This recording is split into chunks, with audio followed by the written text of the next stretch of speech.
Today's not only after talk. Today's fireside chat brought to you by Hair Jeans by Oh, God. Levi. I just consider myself lucky that I still have hair. So There you go. That's the important thing. Yeah, my Yeah, dad yeah. also went both. I'm hoping that doesn't happen. I don't know where the next steps are. Everything's fine. You know what the Just next don't get steps old. are? Well, baldness, I think. Like, No. hey, it's a protein, right? Just part of like losing your fingernails. Man, just starting this stream off strong. Talking We're about going in there. hair jeans and losing your fingernail. That's Yeah. We're going the really positive route this Really time positive. around. those really weird dreams that you have. Yeah, we're gonna be talking about all of those. all those. Yeah. Wow. Now in season 8.5, you see, in between, there was a time where Sin lost her hair and was put into a red dress and then had a dinner party with a bunch of stuffed animals. Two truths and a And lie. no fingernails. I mean, I think both Buck and Sid know that, like, I don't have the traditional, like, oh no, nightmare. I don't have teeth or I don't have fingernails. Mine get real weird. True. Yeah. Much real weird. I Well, still go. Speaking about real weird, let's kick off Season 10. season. Yeah. We're not kicking off season 10. We're gonna start by sitting down and doing a recap of season 8 and season 9. Season 8 was pretty, I would say, fast in terms of content. Like, there's only a few notables worth noting. Yeah, There. it'll be a quick recap because it was a little bit more of a looser structure. Yeah. Yeah. Yeah. Kyle? Yeah, right? Not gonna the Annie Griffin song stuck in my head.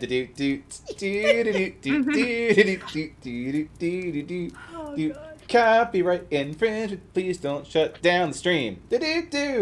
Oh yeah.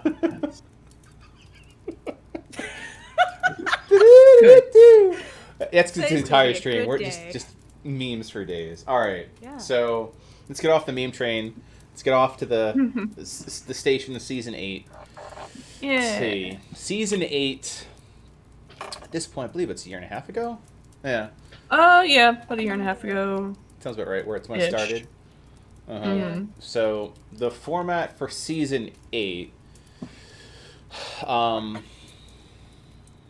Let's describe this as sort of like a very loose. Like, it was an attempt to do a looser type of season. Like, every season that we do, we shake things up a bit. We don't go light and just say let's grab like a module or do the same thing over and over again, but rather we take a season as an opportunity to do something we haven't previously. And the theme for season 8 in format was more like HQ, like almost traditional. Like, there's the tavern in Almost West Marches. People will get together, they'll go do a thing, and go out and have an adventure. It was centered around the city-state of Nexus, post-occupation, or during the occupation of the Xantherial Elves, which was lore, definitely catch up with the events of Season 7 and Season 6 that led up to that piece. So the city-state was occupied by elves, and elves in Aurora are jerks. So they were not treating non-elves well, and most of Nexus was not elves. They're very, very accepting, very like open, mercantile, like the heart of Aurora. That and like Crystallis were like the big power players in terms of like economic strength and civic strength. So this, Warsaw like area got occupied by elves, and it was about an area of the town that was quarantined off, and they were bringing in specific people and testing them to go and get entrance to this area, this lockdown zone.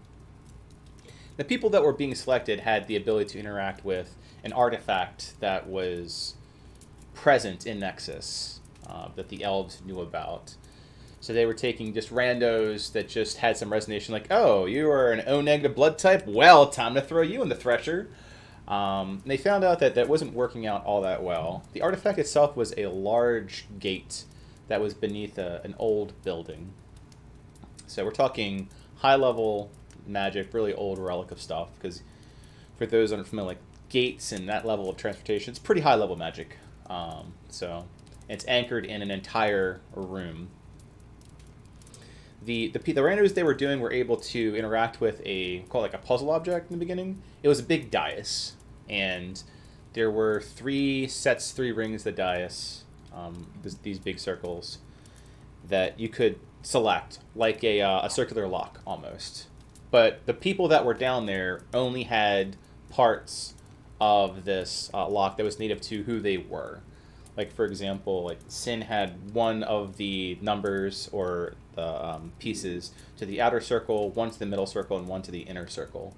So they were only capable of like hitting one. It's like a big old game of Simon Says. And once you did this, you Stargate SG-1 that bitch open and go to wherever it was sending you. So for those that like, it's actually a pretty good analogy. For those that like Stargate SG-1, very similar. Big old gate unearthed. There's the idea of putting in like a key, like dial me in ET, and going to wherever across the plains this thing's going to send you, and finding out like what's up with this gate, or is there any commonality where they're sending me, like what's what. Well, I'd say across the season 8, which was the Gate series, not a whole lot was uncovered. The things I recall that became public knowledge was that like Wrath itself, or fragments of Wrath, and going the concepts of something that is truly immortal can only be like reduced. Like you can't destroy a rock, you can grind it down and then send the pebbles elsewhere. And Sin ended up having a very good encounter on one of those jumps with Wrath, and like beat the crap out of it with a weapon that Gig let her borrow and became Wraith. Like in this Gate series is where Sin got Wraith. There's a nice little sketch for it, I believe, and it's in Aurora art. It's pretty fantastic. Worth looking to the old YouTubes of the Gate series that have it. The picture that I... Yeah, the comic art piece, like the blip. I thought it was awesome. I thought you meant this. Hang on. Good. So Yes, very important drawings. very important drawings. As opposed to most things falling like very chronological, like here's chapter 1, 2, 3, 4, and 5. It was more of a series of events that occurred in the Gate series as we were going for and wanted a looser format. We wanted people to have a sort of place to do more text RP in between going in, to mount expeditions through this area, kind of do a bit of exploration and formatting that allowed different DM styles to go ahead and host things out. Let's see. The big things happened. Sin got a thing with Gig. It cut off Gabriel's arm. That was a thing that happened. It did. It did cut off Gabriel's arm. Yeah, like. Yeah. Well, he touched Gig's scythe. He didn't know it was Gig. Yeah, did not know it was Gig's scythe. They gotta do that. Like I think something happened with Sin's original weapon that she couldn't use it for a while, or for something, because Gig went and like made her like Club 2.0 in the process of the Gate series. But regardless, only Sin was truly able to hold this weapon without it reacting poorly, like a bad case of poison ivy that is laced with arsenic. Yeah. As discovered by Gabriel, who was a gnome. And gnomes don't fare well in Aurora, we've discovered. It's just like it's a meme at this point. If you want to get yourself killed, play a gnome. Don't right lie. That's what I was fucking picking too. I already get Well, I mean, look, think about it this way. If you do, please like throw in Meanwhile's like curse breaker somewhere in your backstory, because maybe that way you're like, you know what, I'm defying against the idea that all gnomes suffer these horrible, I never imagined unexpected it's the goal dooms. of Buck to kill the I gnome. know. They Yes, somehow traditional. always die. Always, I don't yeah. know what it is. It goes from like fatality rates of other seasons, like 1 or 2 people die. Was 1 per person a gnome? Yes, like every single time. But there's a lot that happens. Never tell me the odds. Never tell you the odds, right? Just give me the dice in the casino and just take my money. So Yeah. so Yeah, I'll focus on like more like the character arcs that occur as opposed to plot arcs. It might be a little easier to do it that way. So Sin got Wraith through that. She went in I'd say most of the gate jumps. At least like 3/4 of them, and Alexa, like the power duo that is Alexa and Sin. That said, let me close my door before I activate my Alexa because I have a long. Yeah, that's loud gonna voice. happen. We're talking the season where Alexa's gonna get activated. Yeah. So if you have devices, or Alexa, like now's a good time to mute them or just shut the door if you have me on speaker. All right. So Sin went through most of these in the process. That's where they got the shadow effect. Like one of the gates they jumped into took their shadows out, and there's this huge thing about their shadows acting against them. Let's see. That was the one where they were required to confront some of the worst parts of themselves and relate to that and like how they handle it. Yeah. Sin had Wrath, and hence like her feature from that is the Shadow of Wrath, which gives her some intimidation. Alexa was Pride, and only three people could go. Like that's the thing. There were three circles, 3 picks, 3 people go in. I forgot who the third was. I think it was Gabriel. It was Gabriel. Yeah, because I remember he got twinned, and it was like a whole thing of trying to figure out. That's right. Good old Gabriel. There was a time where Gabriel got drowned by Sin. By Sin. That happened. By Sin. That might have been the exact same one now that I think about it. I'm pretty sure. Pretty sure that's how she was solving it was by trying to drown him. And well, because Gig has a connection with Gabriel, and one of the things we learned going through the gate is that Gig was always present in some way, shape, or form. Mm-hmm. So Sin's answer was to solve the problem by drowning Gabriel and essentially trying to like intimidate Gig out, which is never. I think it was just never a thing. Taunt or antagonize him. Yeah. I'm not too sure. Like, I'll let you like. So, what was Sin's motivation between? Because Gabriel was a player character. Again, gnomes don't live long, so she's just like, you know what? You like Gabriel? I'm gonna drown him. This is not the way I wanted to introduce Sin to the new people. It seems like a perfect. I got this badass club, and I drown my party members. I'm trying to think back. It's been so long. A year and a half, yeah. The main thing, it was because Gabriel was going all weird in that gate. I remember. Oh, because he was twinned, right?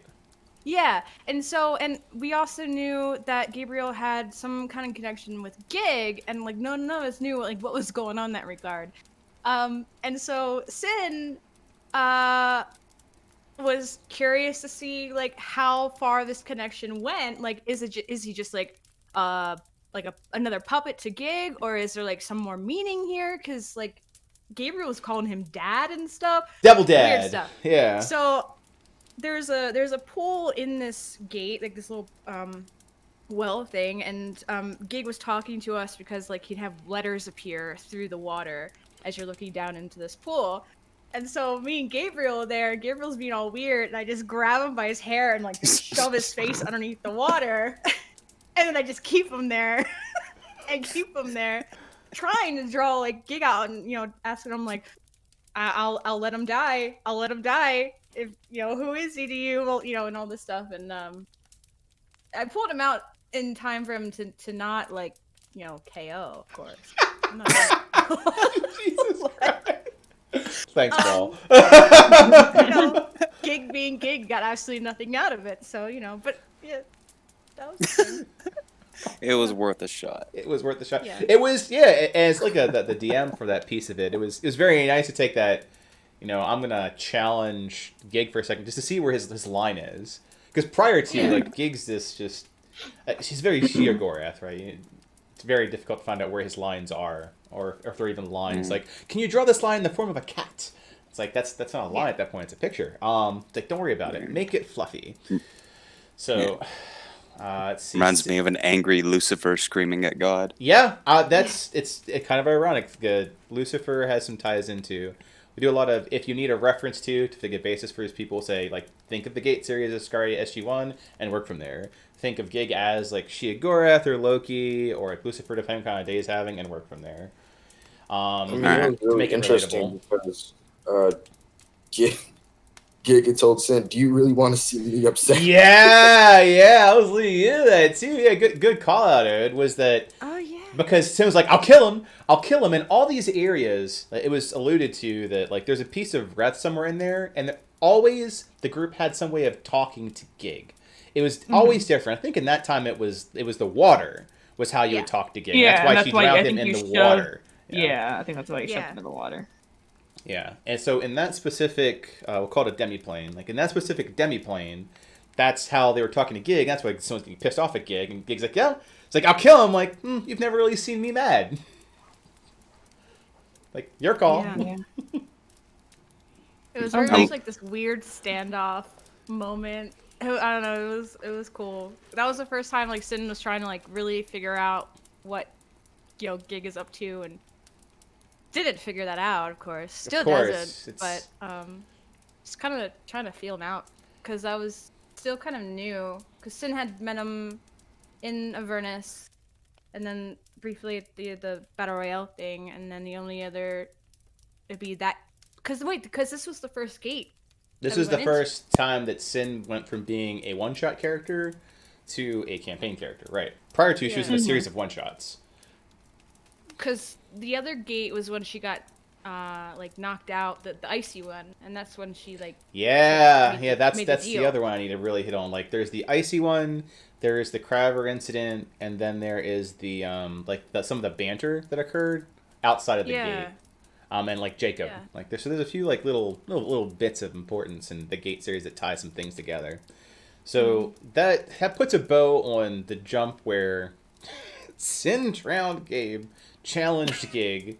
Alexa had a moment where she had to confront. It's interesting now seeing it at the end of season 9, like her pride, like where she stood on things, and she really struggled with it. So it led to her rigidity of character. Which the inflexibility really led to her like breaking down towards the end of it, like seasons later. So it's interesting tells to the character's personality. The winter one, the Winter Keep one, was pretty fascinating in that. Let's see here. That was the one where the first thing that was seen was that Solus. Sin's childhood friend that she murdered over 300 times. It really is not paying Sin a good light. I gotta find a way to turn this car around.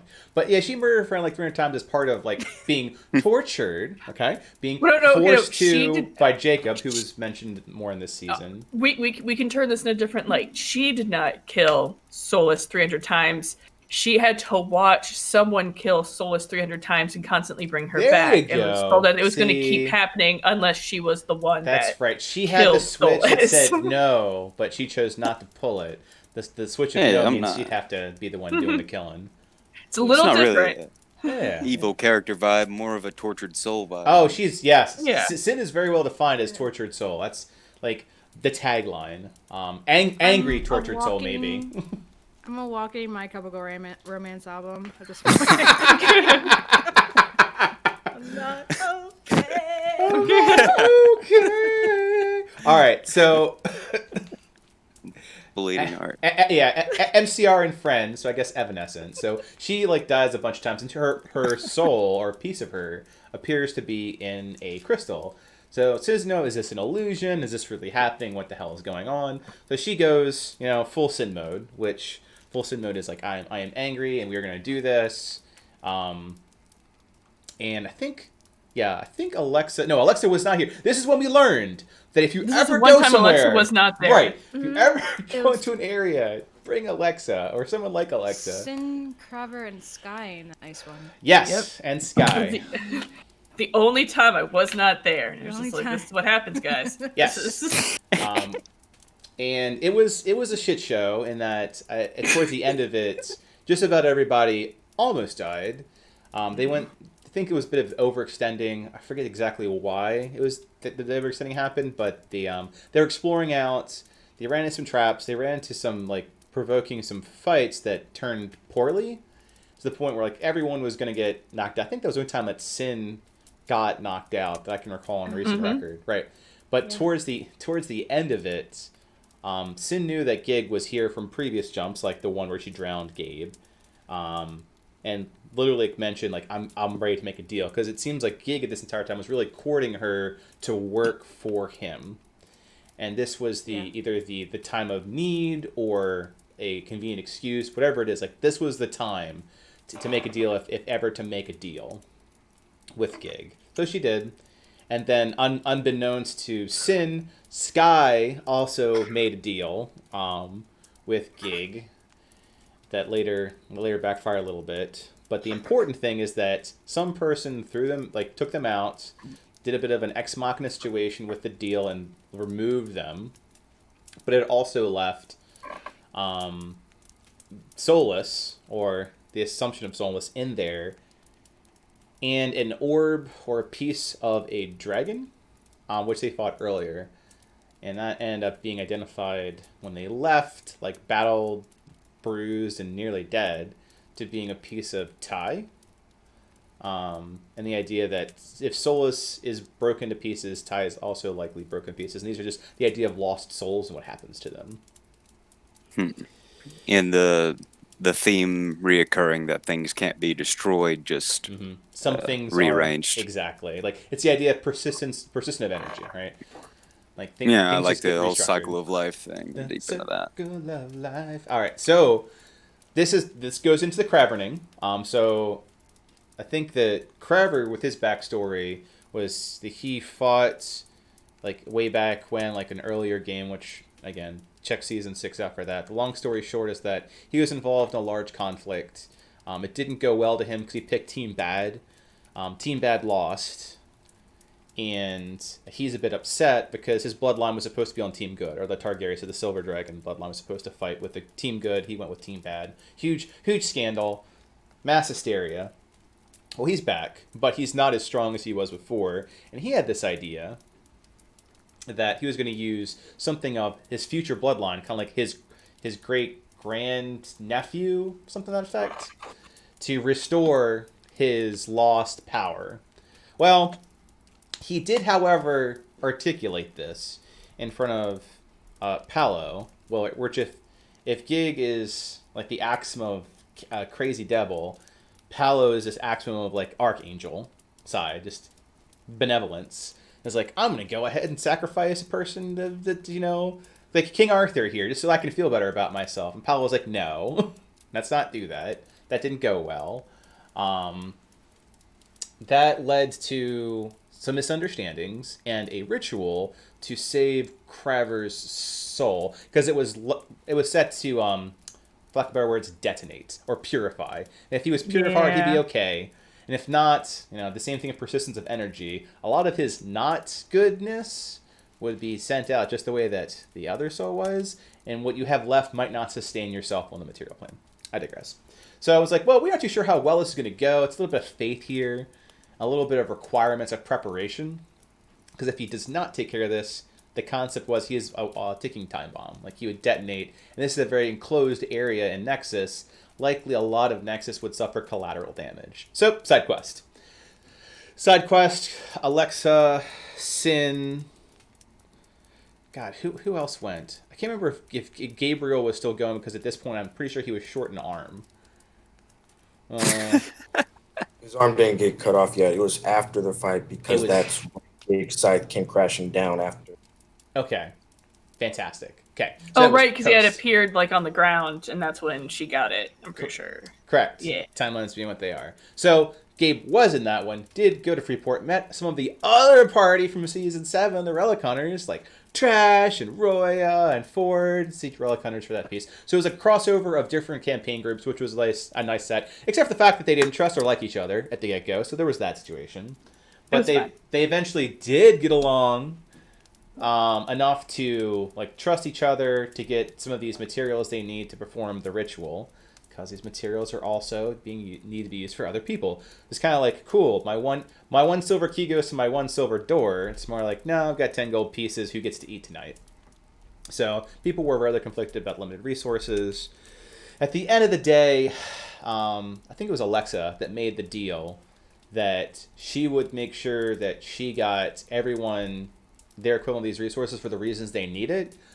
Trash, Relic Hunter person, needed it to save a couple of his friends. Ford, who's a Warforged, needed to fix his like inner chassis, his core, or else he would kind of die. And then Roya needed it to save like her godson that's been with her for like a long time. So everyone was needing this material to save someone. In this case, the Gate series group was using it to save Crowder because they believed like this was just a mistake and misunderstanding of things. Let's give like everyone their best chance. Q, big old ritual fight in the middle of Nexus, this lockdown zone. You're going to meet lots of different people that previously were either in the shadows. They kind of get drawn out to this like a moth to flames. You get introduced to Palo more specifically.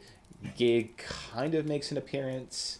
Clyde and Alcina. These are all just names, so we'll cover that like an AMA piece. Clyde and Alcina, who are like notable characters, NPCs in the world, they make an appearance. Almost everyone in a Gate series makes appearance, doing something in this huge, massive battle. Hence how we do initiative groups so we can handle larger fights like this, larger situations. Long story short, a lot of Crabber's demons. Check the YouTube. A lot of Crabber's demons come out and they have to fight those off. The ritual is a success. Gig Scythers appear. Sin uses it. Muy bueno. Crabber's okay. Dies later. Different situation. And there is the portal situation where the Scythe shows up. We covered that with Gabriel getting his hand cut off. He's like, I'm going to identify this. Which I think 95% of the time, that's a wise thing to do. You got a weird magical object. I'd like to identify it. Well, Sentient kind of reacted poorly to that. Cut off Gabriel's arm. Sin had no problem with it. Went to a Gate series. A Gate that was very infernal oriented. Fought a piece of Wrath. Beat the crap out of him. Got Wraith. Introduces Wraith to Sin.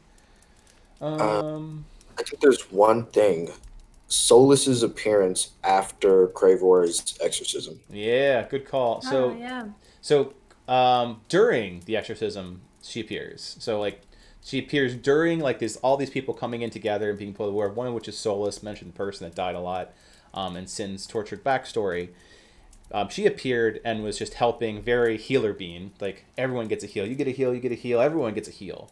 But she didn't stay long, and she left with Palo. Palo being your Archangel, Gandalf, whatever, happy guy. So she appeared and left. So everything Sin was trying to find Solus appeared for a second, absolutely left. Craver, okay. Clyde and Alcina, the power couple from the Saviors one shot, they made a thing there to help people too. I'm trying to think what else here. No, those are the good major points. There was a piece where the group went and in the exact same the Gate jump, where Sin got Wraith, there was something that was made of ruby. Because it was very red place. Like a concentrated like vein or statue of ruby. Which led them to getting, for the first time in 6 years, players ended up with a lot of wealth. And And we immediately found that not know what to do with that wealth. Got rid of a lot of it. We gave a lot of it away. Yeah. So Alexa made true with her promise to buy these expensive like uranium rods, crystals, like these very concentrated magical items to make good on her word. And she donated a lot of it to the resistance forces because they were trying to, reject the occupation of the elves that have occupied their city-state. So people are fighting against it. She well-funded it. Any other interesting Gate pieces? I'm going to do a punt. Cass, can you think of anything I'm missing here? Or Ode? This was a year and a half ago. I mean, besides the ending? Yeah, because I was going to go with... yeah, the ending's kind of important. So, for Alexa, I know she's not in season 10, but she is a part of the intelligence network for Aurora, so she's a candle.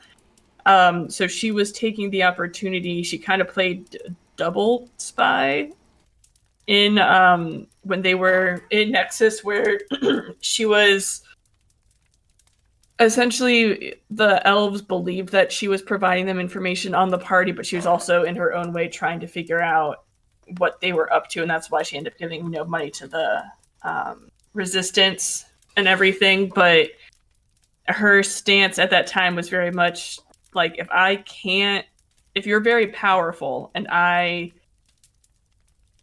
feel like you're not willing to work with me or I can't understand you, then you need to be contained in some way because you could be a threat to Aurora. Like very much like if it's too powerful, it needs to be contained. Are you leading into the how and why you gave up a certain gnome? Okay. And Gabriel made a very powerful gauntlet. Yeah. Of sorts. Because he didn't have an arm, so he made a gauntlet. He didn't have an arm, so he made a gauntlet that was very powerful. And Alexa felt like she couldn't, like she wasn't able to like connect with him, or like that he was like hiding a lot of stuff, and to a point where she's like, you know what, I can't do anything about this right now, so you'll just be in prison for a little bit. So she kind of just like let the elves put him in prison. She thought that he would be fine. It may or may not have ended in his death. It's fine. May or may not. No futures.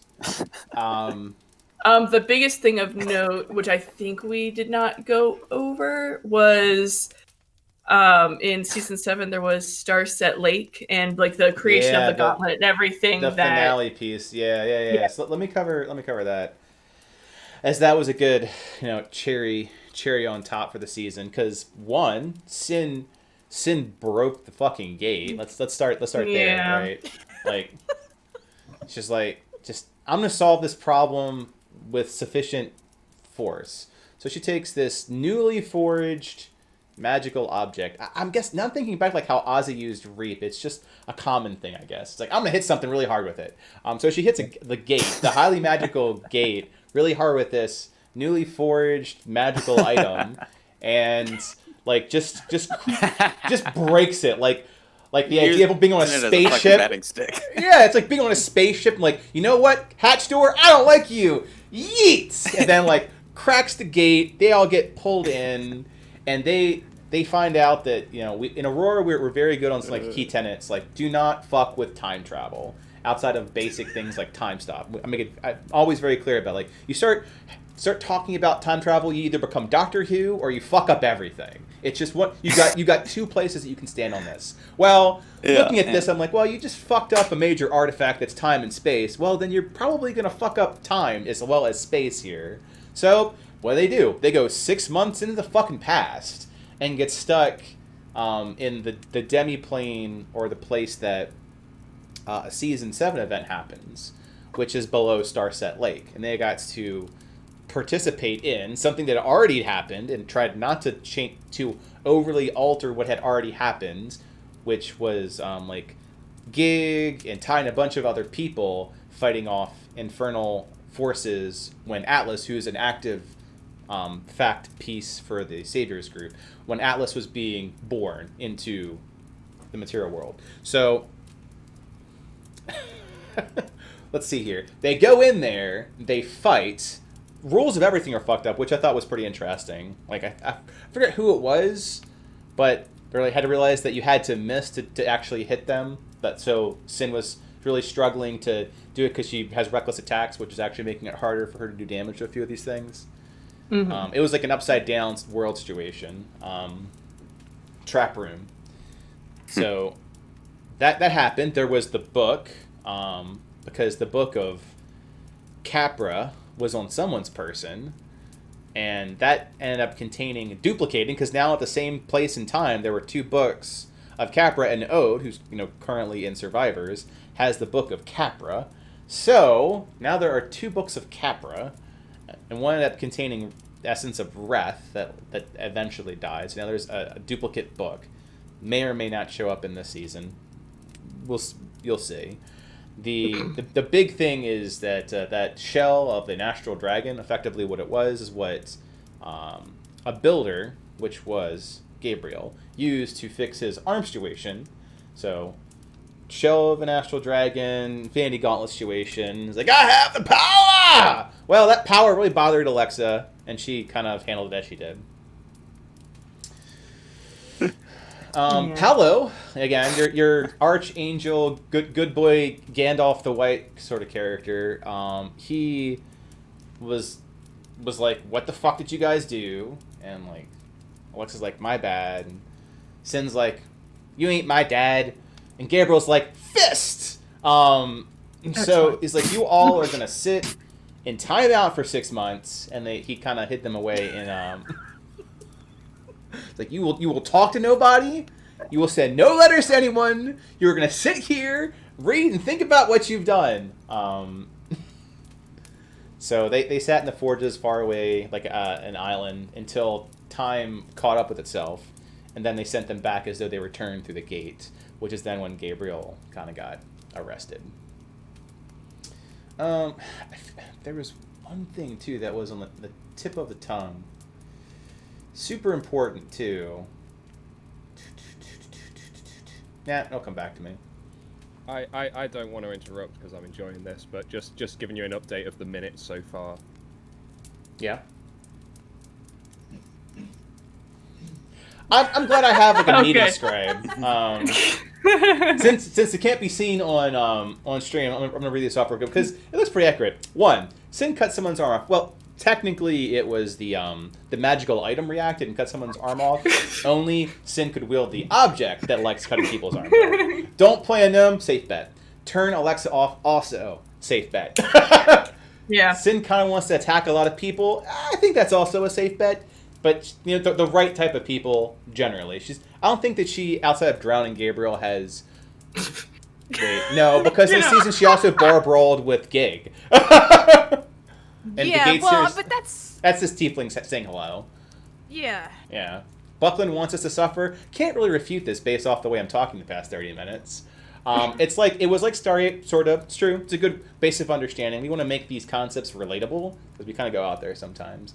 Don't mention Sin's childhood friend, Solus. That's it's correct. There's actually That's actually gonna be really important in the future. Very important. Probably don't mention Solus. Or out of character, know that you're stepping into an in character topic. So be prepared to have a lengthy conversation about Sin's childhood friend Solus. Let's see. Always take Alexa with you to new places. Yes, because I was getting coffee. Fair. Coffee is magically delicious. Always takes someone with you that is perceptive. Alexa's claim to fame is that she was perceptive. Should And it In helps. 23 And a moral compass. What's up, Sin? In the military, we call those battle buddies. Bring your battle buddy. Yeah, she had a 23 passive perception, so she pretty much just like walked into a room and could see everything. Yeah. There was a big fight over dust. There was a big fight over Crabber. These names are not important. Possibly true. Palo, Paulo, is like an archangel. Yeah. He is friends with Solus. There's a big side tangent with that. No one is crazy rich. Very briefly was Alexa crazy rich, and then she immediately redistributed the wealth, which had later effects on Arhor'ha. By funding the rebels. Double crossing the elves, bad idea. Generally double crossing the long-lived races, the elves, the dwarves, and dragons isn't fantastic. It is do what we must. They did fantasy. Don't play Nims back. Do not fuck with time travel. Starset Lake is actually pretty awesome. Palo is a daddy. Well, we're just gonna move past that one. Starset Lake's a night biome that was visited in Season 7. And at the end of Season 8, thank you, Sin. At the end of Season 8, they went back there to an event that happened in Season 7 because there was a completely different perspective happening beneath the lake that they got to participate in.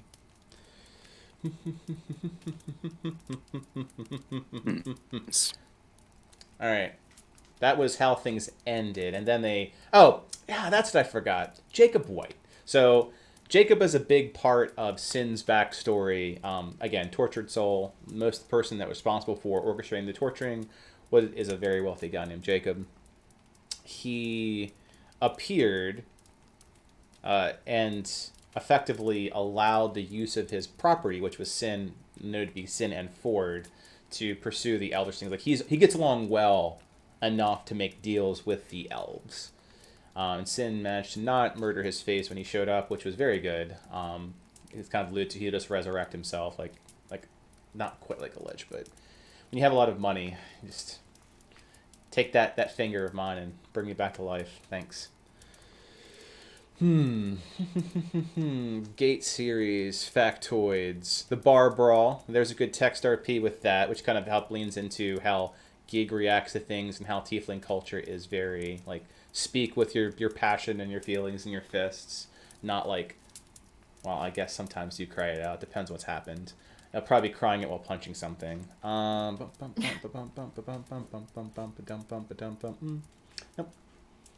That's it. Do you remember what that was called in World Anvil? That art that. I don't. It's my Okay, constant I'll have to struggle of look. finding things. It's a Yeah. fantastically funny scene because it was the idea that Sin shouldn't go back into the gate after drowning Gabriel, and then Gig's just like, "Don't be a bitch about it," and then they get into a fight, and then Sin decides to go anyway. Yeah, Yep. it was good times. Back when everything was smiles and bruises. Yeah, and then season 8 effectively left with a bunch of people being escorted by elves south, assuming to be like executed or like escorted out to leave, and that's when the group broke out and moved on to season 9. Yeah, because from there they went to go engage with Jacob, to engage with him about what the fuck is going on from Nexus. All right, I'm gonna close down the Fireside on the Gate series because evidently a year and a half and a loose story structure makes it pretty hard to remember what all fucking happened.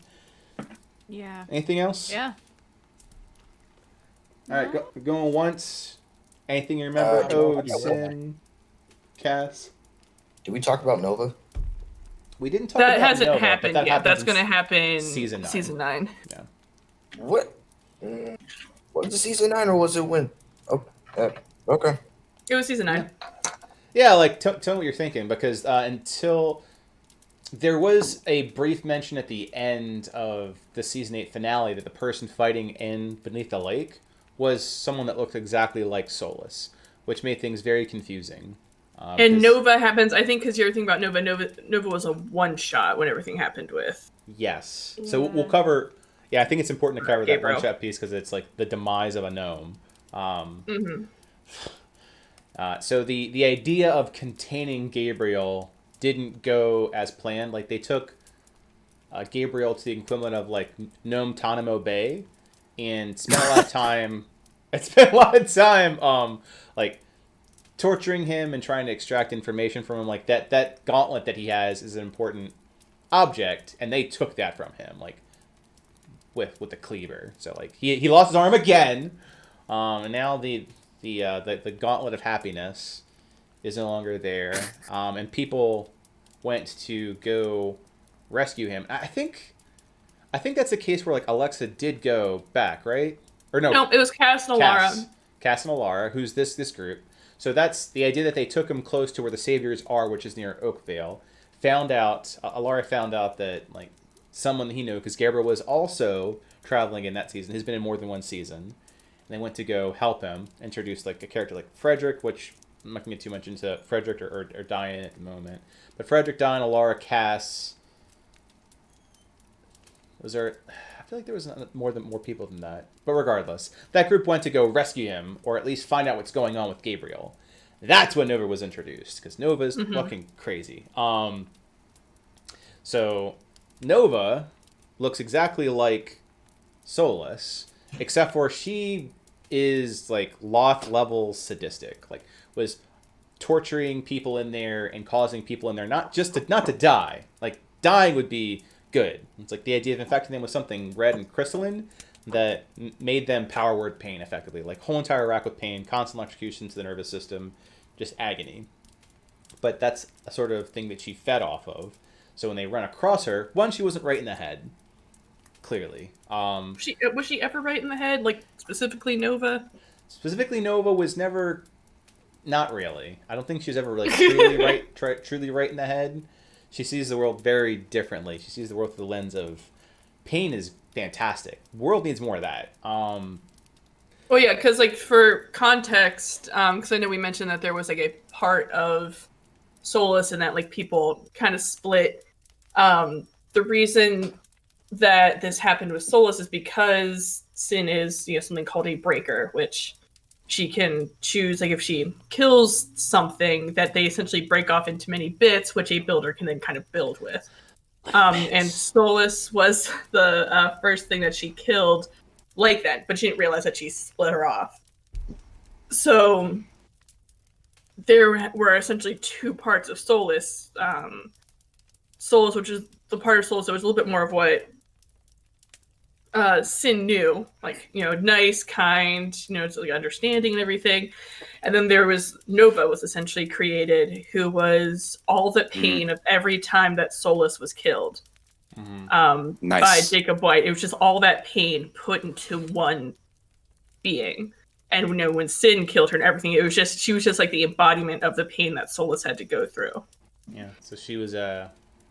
It's like a Is there, 2K classic forever. May I ask if there's an opportunity to reunite, like something that's been fractured like that? Or Yeah, has it that become happened in season 9. That's a great question. That definitely was something that happened in season 9. So, yep. Both there is we'll call it like a meta law that you can split things like souls if you have the right tool to do so. And then there was a bit of a meta law that also you can fuse two things back together. That either, so far the only things that were fused back together were originally part of the same whole. Like in this case, Solus and Nova were part of originally the same whole, or the same like sproutling from the same like tree, so to speak. And do not correct me, Dell. I'm sure I'm not using the right terminology. But anyway, they came from the same origin, but they were more centrifuged out because again, conservation of energy concepts. So Nova, not right in the head, like. It's not a whole person at all. Like, yeah, that part of that then, from when it was split off, way back when, I think we canonically put it down like around 10 years or so. So that entity was then grew from that starting point for over 10 years or so, whatever. Regardless, built on a base of pain. So if you think you're traditional, and I don't mean like Drizzt Drow, like I have hate but I fight against it, brood. I mean like legitimately like, it's part of my culture. I hurt people. That's her. She kind of grew off that. That said, she found Gabriel's pain to be like exquisite wine. Like, what's that anime? Like Black Butler. Like the idea of like specific types of pain are just like fine wine. And Gabriel was like the finest, gnomes, right? Just gnomes. The finest red wine for her to partake in. So she really went down there. I think the back end story, keep me honest, Cass. I don't think it was ever like revealed that Nova doing this is like part punishment by Gig. Like he was like, go do this. Not in character. Yeah, I think out of character was we knew out too. of character that Gig actually sent her to go retrieve Gig. Yes. No, not Gig. To retrieve Gabriel, but she kind of got caught wind of Gabriel's pain, and it was too hard for her to resist. It was like a drug addict. Like she was like, I just need more of this. Like I understand that like. Gig is Gig, but look, it's magically delicious. Unending lucky charm. Just the marshmallow bits just won't stop ending.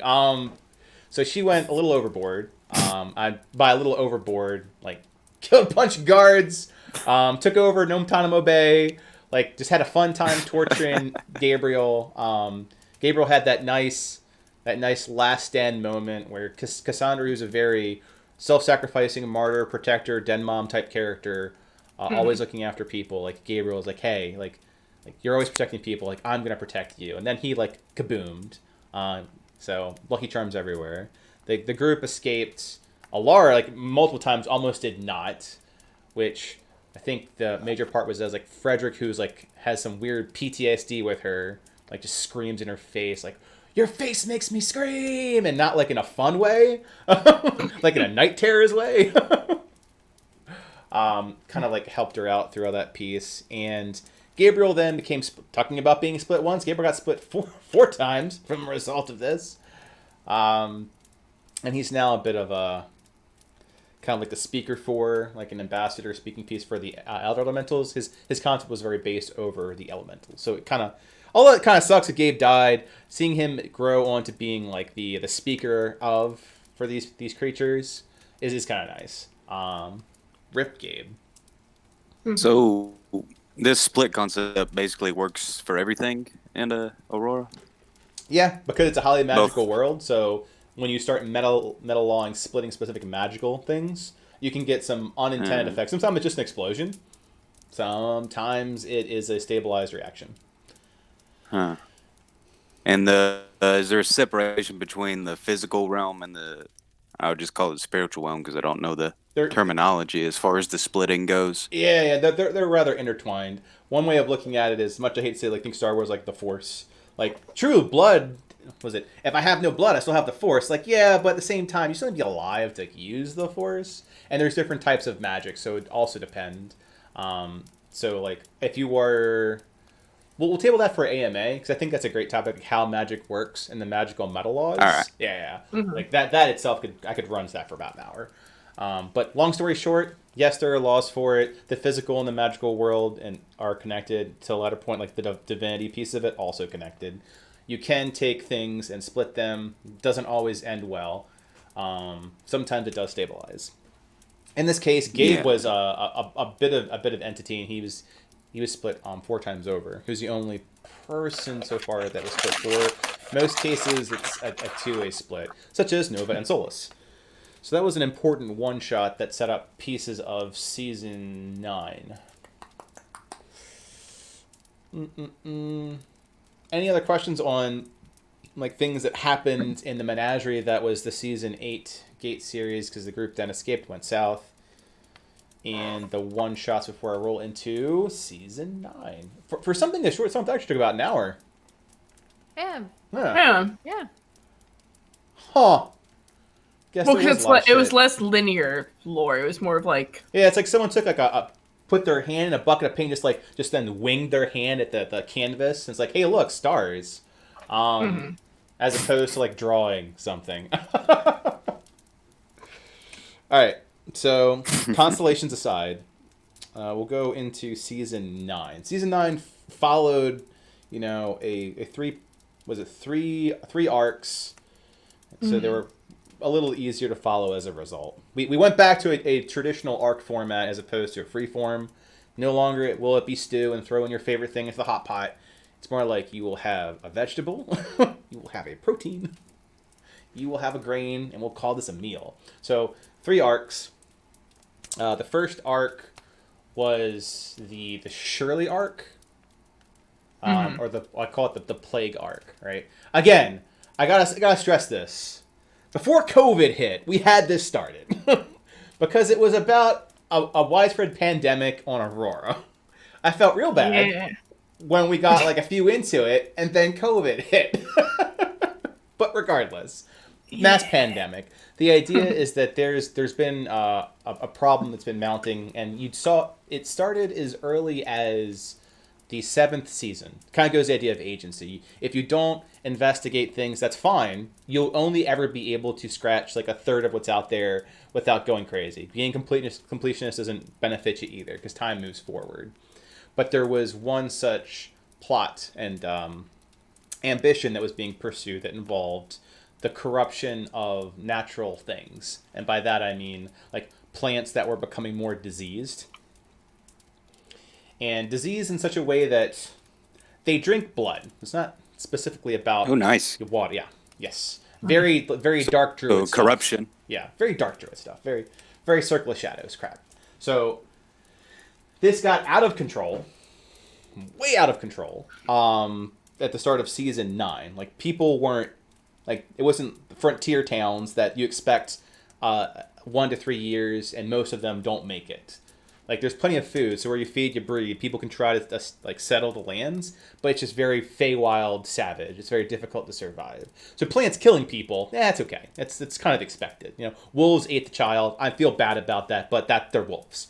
So these plants then were causing a disease, bloodborne disease, that were killing people by masses, and it was affecting mostly people that weren't with power, because people that had magic didn't need to be exposed to this, like upper crystallians, like the 1%ers, the magical and wealthy elite didn't have to be exposed to this. Those that like needed that so that they could eat for the day or make their living so that they can continue on were constantly being affected by it.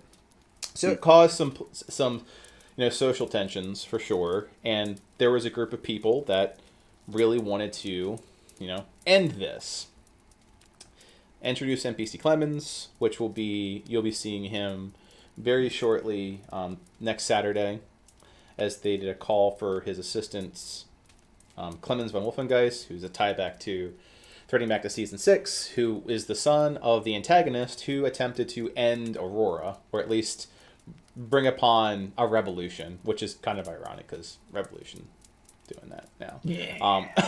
Regardless, son of a bad guy. So son of a bad guy Clemens is going to Jacob. Jacob was mentioned previously as someone who has a lot of wealth and a lot of influence. He's the guy that gets like curious, is like, what is it? It would say like the Seeker, the Watcher, the Gatherer. He's something who collects objects. So I think that like Tim and Ian from Survivors, especially like Ian, would be like, hey, I want to make sure that like Jacob doesn't get this because I don't want this batty old man to have any more weird ass artifacts. One of them is going to be like a wish, and then we're all fucked. So, regardless, he's got a lot of power and influence. So Clemens is making his way over. There was the one shot in between that I completely forgot, which introduced Astro, right? Yes. So I'll cover cold that. Coffins, right? Yeah, No. cold coffins, which is worth seeing because it introduces Dante and Time, which are characters from the NaNoWriMo book that's being written currently, and it also introduced Astro. For the sake of keeping things linear, Astro is a divine bear guy ranger. He's an Aasimar that's very Sylvanas oriented. He's from a bear tribe. The Wood Elves here are very tribally oriented, very shamanic in nature. So he is a part of this tribe. He's going out doing a thing, and introduced Ozzy. So Dante Time, good to watch it from the book. I'll walk away from that for just a moment. Focus more on Astro and Ozzy. So Astro is a player character, very important, very nature oriented, very like medical in nature. Great guy, very protector of the woods. Very what's it, like a nature paladin, but he was a ranger. Ozzy, completely different guy. Ozzy was a person that was stays in the job of that one shot. That was like, you know what? I want something there. You need to help me. Like, why? Because I have money. Like, I'm related to Jacob White. Jacob White? It's like, yeah, I got you. Yeah, you know, Warren Buffett. Yeah, exactly. He's got money. I'm good for it. So okay. Moody teenager with power. Yeah, If Sin is My Chemical Romance, this person's like, I don't know, Rise Against. Like, it's just moody as possible. Just emo as shit. So this moody tiefling is going in there and like, well, I'll know the treasure when I see it. And they're infiltrating a relatively good location, a Tempest like warrior priest outpost, which exists along the spine. Regardless, in said outpost there was a dragon. Like, and dragons are a completely different thing. Just no dragon. Like, not good to have a dragon in there. And Sin just goes up and like bashes the shit out of this thing. It was chained, it was being tortured, but he's like, you know what I want to do? I want to just beat the crap out of this thing. And introduces more of that concept that Cass was just mentioning about breakers, and really started explaining those meta laws on like what it means to break things, how it happens, who can do it, etc., etc. Well, it turns out Ozzy is one of these people, just like Sin, and breaks the crap out of this dragon, which means lots of raw dragon bits to just nom to just use. So he has, you know, dragon fuel. Good. And he is being brought, like, Ozzy and Astro to meet Dado, which would be Jacob. Clemens is petitioning to help, like, get resources to stop this plague. Alexa and Sin... Why was Alexa and Sin originally going down there? To, like, give them shit? Because they came there with Ford. Wait, what? Was it, like... Yeah, like, what was their reason? I don't remember. What was their reason for going to Jacob's estate? Oh, because Alexa needed to get the crystals, because right. Jacob White was in charge of... So, like, there's a network called the Shadow Network that it's kind of like the black market that Alexa used, and she would trade information for items, and she was getting the crystals through that way.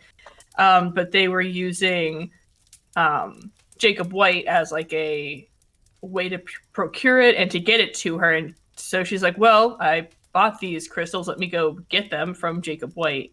So that's why they were going there, was to pick him up so that she could fulfill her obligations to give people spending the her crystals. massive amounts of money, right?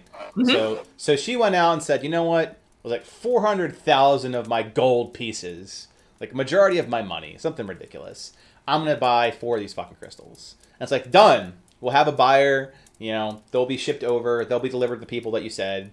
And then after a while, it's like, look, they haven't been delivered. What gives? Like, well, all right, well, go ahead and handle it out with Jacob. Like, we've put the order in. They paid for it. At this point, they're just moving it to you. So go pick them up if you have a problem with it. Your Amazon Prime order is down at the fucking distribution center. Go grab it. So they're like, okay, fine, a bit rude, but I'll do this. So they're there to talk about, like, where are these expensive objects right now. And they're traveling with Ford. Ford is big Warforged, has a big history with Sin. Won't go in deep into that because then there's nothing but tears. But so Ford, Ozzy, Astro, Clemens, Sin, Alexa, and Captios. And Captios was already there. Captios was a new candle. Again, think Harper's, think Spies Center. That was investigating Jacob, because person of interest. And working as a librarian for a brief moment, I think a month or two, by the time they arrived. So everyone arrives, and it's kind of like the convergence points for all these plot threads. And that's the start of Season 9. Hello, Jacob White. Well, from Alexa's side, the idea of, like, getting his her stuff, finds out that, like, Jacob can give some of it now, but the problem is that they're all in transit. Like, they're not here anymore. They're being distributed to your people. Like, I don't know what you want me to do. Tell them to stop the trucks. This isn't like 2020. I could send a Raven. So I'll let you know. Like, sorry. Like, plus we're transporting expensive stuff. You can expect bandits to want to go and attack this caravan and become, I don't know, instantly rich. So it's like, yeah. Well, and then Alexa pulled her weight a bit, and like a threat. Like, well, I'll just go ahead and report you to the authorities. It's like, go ahead, report me to fucking authorities. Which led to the idea that I think Jacob has some of them in his pocket, so maybe not do that. Yeah, because when Alexa's starting to realize that candles, at least some of them, are corrupt. Mm-hmm. Yep. Correct. Sin is just generally having a fit with Jacob because, I mean, he was the guy that killed Solus like over 300 times. He's like, I don't know why you're dealing with him. He's an asshole. I know this guy. I've known this guy for like my entire childhood. Why are we talking? Why are we treating with this guy? Yeah. Yeah. So no one's happy. Lexus having a realization that, you know, spy organizations have corrupt cells. Sin's upset that we're even talking to this guy. Captios is, I think at that point, just trying to figure out where he like fits in because he's been tasked with figuring out if Alexa's been come compromised. Great irony. And at the end of it, Jacob mentioned like Ozzy's going out to hunt dragons. Now, to make it clear, like 15 years ago, dragons were more like mythical creatures. Like only the long-lived races remember that they were exist because they were hunted to the point of like going into hiding. Well, that stopped 15 years ago. They're coming back out of the woodworks again. They're kind of pissed. So Jacob's like, hey, Ozzy, go take a hunt team and go. I want you to take out a couple of these dragons to the west. It's like, that's what I need to do. And like Ozzy's like I'll do it. And Sin's like, well, aren't you a little good lapdog? And I was like, fuck you, Sin. Which starts the whole entire rivalry of them for like the eternity, which is just fantastic to watch that evolve. But so Ozzy and Sin are like playful rivals. I guess just like Sasuke and Naruto style. Like they're just rivals. Yeah. Oh yeah, very much so. Let's see what else. The idea like why they wanted to do that was for Clemens to get the resources he needed to stop the plague, he had to give up all of his land. Now, that's a big thing. Like his dad, basically his dad's land, and he isn't well liked. You know, being the son of like I don't know, son of Hitler. I guess is a good way of looking like how well he was hated. And it's like, well, it's like giving up the land is not a big thing for me if it comes down to it. Like the important thing is to stop people from dying. They're not going to need to eat if they're all dead. So like, well, let's go do this job. Go get the objects, the items and things, and we come back. Either we'll bring back proof of dragon slaying, or we'll give up the land. One of the two. Let's avoid giving up the land, because I don't think I want Jacob controlling the food in the city-state too. That just sounds bad. Yeah. Let's not do that. Which has the group go west for the first arc. They get to where these green dragons are. They go into we'll call it a natural dungeon, for lack of a better term, because there was this thick poisonous mist. These are green dragons they were hunting, so they couldn't go above ground. They were able to go below ground because the mist did not go through the top. Went in. I'm trying to think of the major points of going into that nature dungeon, other than the fact that it was creepy. People couldn't get saved, and Ozzy pissed on just about everything. Yeah, I think the biggest points in that area was learning that there was another civilization in the woods there, and really just like the hold that the plants have. I think it's where we learned that it wasn't just like, oh, plants are going crazy. Like there's another force, or dragons who are starting to intermingle. Why is this? Yeah, why is this important? So you started learning. The party started learning about what was happening. That there were infernal plants, like plants from Avernus, that were commingling with the natural flora here, and it was causing some rather disastrous effects. Like they want to drink blood. Like, and not only Shirley, that, I think that's where we got the first name. Right. Shirley. It's very, very cool. Yeah. Very cool. And surely it wasn't just a matter of, oh, these are just plants being plants. Like, no. These are sentient plants, right? Like these are being like led, like a hive mind. Like, I want you to grow over here, weeds. Please choke out all normal life so that more of my good zergly weedness can perpetuate. Zergly. There will be one. So and it was pretty rough. Like, they found out what the blood was being used for. The blood was used as part of their own plant-like ecosystem. They found people that attempted to, address the situation and got captured by plants and were being put on like life support, like being fed like IV drips, just so they could be producing blood. Very Matrix 1-esque, and their blood would then be forced. So if you were caught by these things and not outright killed, the best fate you could hope for is being hooked up to a plant for the rest of your life as a blood production. Not cool. So they did save one person, but they didn't want to piss off the plant. I believe the way Cass described it is that it wasn't that they were fighting a plant, that they went to an organism so large they were fighting a plant while going into the plant. Very Deku situation. Seems like they're feeding some kind of blood god. Yeah, more blood for the blood god. Shirley! Don't call me Shirley. But it was alluded to, the person that the blood god here is Shirley. And let's see what else. The alluded was that this area was part of an older civilization. Astro forgot because memories. But this is where the old bear tribe was before they had to migrate away to avoid annihilation due to being the collateral damage of warring dragons way back in the day. We're talking like centuries ago. So like, oh yeah, like centuries ago, this is where the old bear tribe was. So cool deal. The group doesn't fight we'll call it the BBEG, like towards the end, but rather does a pretty good job of avoiding the hive mind of that little area, like the brain, the Metroid brain of the area, and like runs past. They did see that the life was splicing with other things, as Cass kind of mentioned. Like, it was splicing with like humans, and if they weren't food, they were being like plant thralls. And that includes dragons, which was the big what the fuck moment, because they were large, hulking, giant-sized, like plant dragon things intermingled. I'm like, well, this is terrifying. So now there's more going on with plants and dragons. What the hell? The arc, they get through that natural dungeon, plant dungeon, and they get to the site where they're trying to assail it. Like, there's lots of good blood numbins in there, and it's at this tree of life, also called Yggdrasil site. Big tree. If you live there, you're pretty much in good safety. A lot of druidic circles are centered around them and protect them. But no druids anymore because they all left.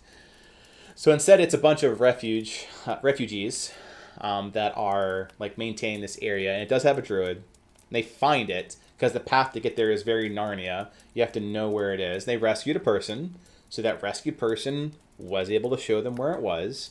But in doing so, that person they got down was also a little infected, so it also showed the plants where the town hidden in the leaves was. So a bit of problematic. The group put together a defense against a mounting assault, and some of those preparations included, let's see here, petitioning out Palo. Palo, again, your Gandalf type character.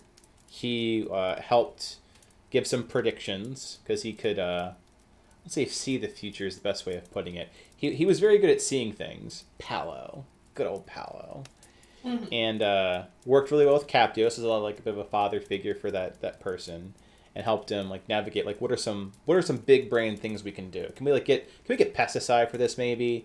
You know, how they feel about fire. Can we catch them on fire without catching the forest on fire? Like big brain ideas. Alexa's approach was very, let's strike a deal. And the strike a deal was with a third party. She found it wasn't her original idea.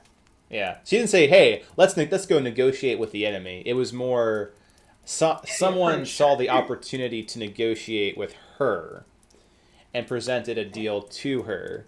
That she then started like researching and entertaining how feasible it is to get third-party support. Like, if you're not winning in Catan, make friends with the person who's losing worse than you are. One of those situations. So she reached out, and that person was called the Doctor. No relation to Doctor Who. He's just a weird dude. But he mentioned effectively that he works for the dragons, and the dragons have an alliance with the plants, but they are not of the same thing. Like, they are different factions working together for a common goal. And it's like, well, what's your goal? And it's like, this tree you're at produce some pretty powerful sap. Like, the way that these dragons in Aurora grow, it's just by years. It's by how they consume. That's why they hoard things. That's why they like things of value, especially like things that are fey or life, is like the nom nom nom nom nom nom nom nom. So chronologically, they're not terribly old. It's like, well, they need to get very strong. Why? Because their goal is to go free their master, which is the immortal green dragon. And to do that, they need to get strong. They need to get swole. They need gym time like Woe. So, like, you know how I get gym time like Woe? Give me some of that give me that Yggdrasil site sap just right to the arm. Like, anywhere you can. Just syringes for days. You even work out, bro. So Alexa's like... Traps on a dragon. Yeah, dragon roids. So Alexa's like, okay, green dragons, not good. Like, bad dragons. Like, I don't know how I feel about giving bad dragons more power. It's like, I also don't know how I feel about an entire tribe of people in a tree of life falling to a plant that if it, corrupts this tree of life, what could that mean for the world? So Alexa has a moral dilemma. It's like, what is the lesser of the two evils here? She plays the Game of Thrones, doesn't die, but she plays the game. And it's like, well, here, I'll give you one of, like, I'll give you a little bit. It's like, and I'll mark the other ones. And if you do good on it, like, in the thick of it, then we're good. Like, I'll give you the rest. So there's, like, the upfront, like, I need some trust here. And the doctor's like, yep, that's amenable to the idea of, like, a trust environment. It's like, when you're ready, because otherwise, like, we're going to get it one way or the other. Like, this doesn't benefit me at all to do it this way, because for all I know, the plant could double-cross me. I mean, it's a plant that just cares about blood. You think it's going to care about me, the dragon? Probably not. So this seems like the better way to go about it. Everyone's double-crossing everybody. Well, that covers, like, Alexa and the dragons and the plants. Plants want blood. Dragons want sap. Alexa just wants the least amount of people to die. Captive is trying to bring big brain solution this as much to build, like, defenses. Astro is very militant, so he's, like, trading a militia to have a defensive line. It's this big Helm's Deep situation. Sin. So... Come on, man. No, I totally, like, glossed over, like, as they approached the town, like, why Sin was having a thing with the Souls. Because as they were approaching, they ran across Solus, like the person that mentioned, like she watched die a bunch of times. She broke them in half. She saw in the Gate series, right? So she's like, oh look, the person that I saw in the Gate series in season 8 is like in the middle of this opening. It's like this is obviously a trap. Like it can't get worse. I think there was even the point where she was chained down, so it was obviously a trap. Yeah, she was being we drained. saw her and she was actually being held down by Shirley. Yes. So Shirley, again, the big bad, like, who's the blood god here? Shirley is. Let's feed me, Seymour. So Shirley is Shirley is like, yes, this is good. Drain the witch. And a bunch of her like thralls are doing that. Vines of arms, holding her down, like in the center, like just draining her out. And so Sin sees this and is like, well, what are we gonna do? It seems like there's only one thing we're gonna do: charge. Like that's soulless. Like that's an important part of who I am. That's my best friend. And Alexa's like, oh, I thought I was your best friend. I'm like, you're also. Can we have two best friends? Can we just not? Can we not? So drama aside, and Clem's like, God. And then B'Elanna, who I didn't even cover, is kind of like, what? I digress. So the TLDR is that the group engages with this situation. They're like, cool, I'm going to go free my best friend, who I thought was, well, very dead. Very, very dead. Not dead. Goes in. The word free her is loose, right? They successfully defeat the people that kept that person contained. And then immediately found out, pulled him back to the party. And when she had enough blood to like be herself, or her crazy old self, she immediately stabbed Alexa, which becomes a very common theme of if you wanna kill Alexa, just take something the size of, I don't know, like a tree trunk and send it like right through her stomach, because that just seems the way to go. The amount of times I've been stabbed in the stomach, jeez. Yeah. Ballista style bolt to the gut. She attacks their hair. Fun fact. So it's kind of terrifying. She had no weapons, but suddenly like crazy Hydra hair, and then stabbings. And then the realization of what a different party, which was Cass's team, is that when it's not being punctured, that's the worst. It sucks. But it's the idea that you're not bleeding out because doesn't want you to die. It crystallizes and causes seething pain. So that's what happened with Cass. I guess it's worth hitting Ford, because this is where Ford caused people's like hearts to stop for a second. So Ford is a big, I don't know. Sin, you want to describe Ford? Give me a chance to drink some of my coffee. Yeah. Ford is this ginormous warforge, who's kind of personality-wise kind of rolls with it. Very blunt and very to the point when he says things. And he... Oh, God. Wait, can I ask a question first? Sure. Yes. From what I've seen, there are 3 types of Warforged. What type was he? Was he like Metal? one of the infernal ones made by Juggernaut. Celestial? He was technically, I think he was made by Gig, right? But so he was the infernal type, right? I think, and where like Isaac's going with that is that the type of warforges that are well known are like the Dawn, like the celestial types made for, by, and supporting like angels. Then there's the Gig ones, which are the metal ones, right? And he was one of the metal ones. And there's like the druidic ones, like I make you from wood, which so he's the infernal type. Yeah. This was when he kind of went he just stopped working. Yeah. Yep. Yeah, so we're trying to not have you die. Yeah. Or figure you out, and then we look over in the process of everybody panicking that Alexa's entire like chest has a giant hole in it right now.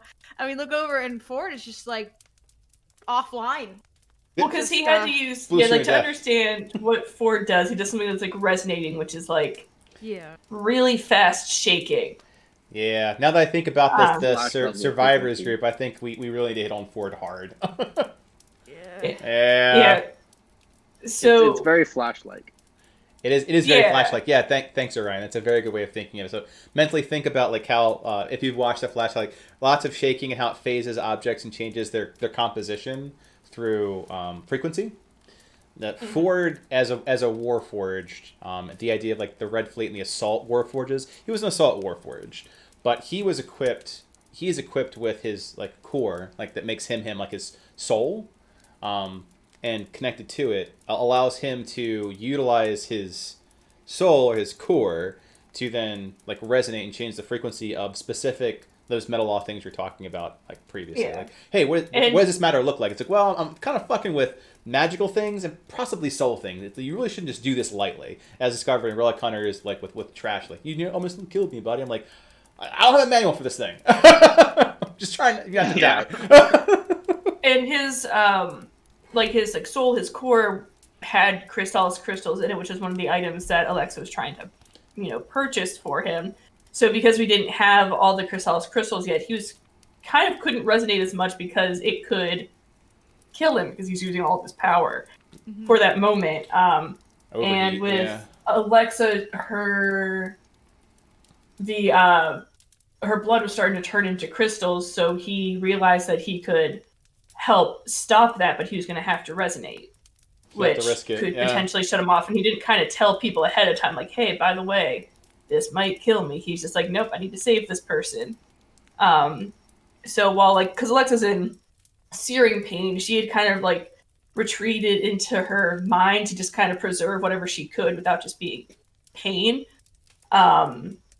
So they kind of like figured it out. They surgically were going to remove stuff, but Ford had to resonate those crystals to make them loosen up so they can get them out, so that Alexa wasn't just always in pain. So he did that, and then he kind of like walked away for a little bit, and everyone's like, oh, cool, Alexa's fine. And then Ford just didn't talk for a while, and we thought he died, and that was super fun.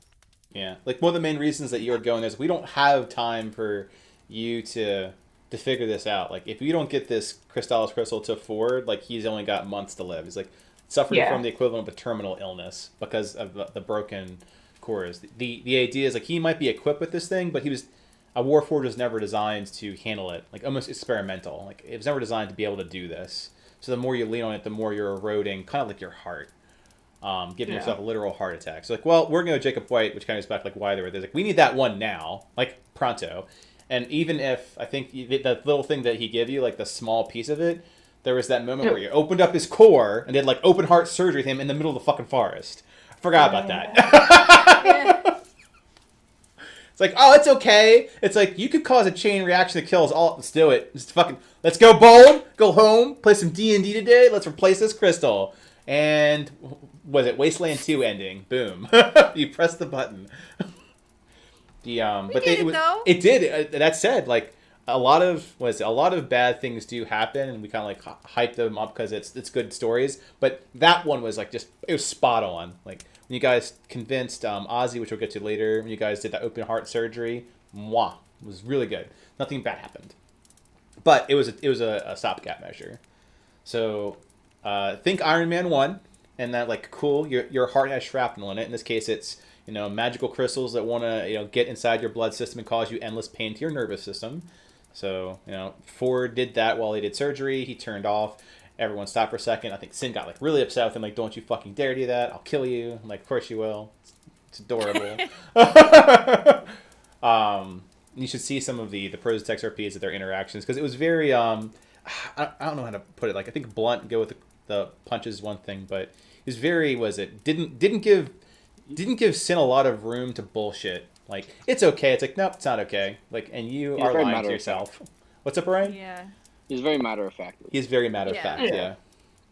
And he has that Baymax sense of like you don't hear his emotion, but he has it. It's just hard to relay it. Mm-hmm.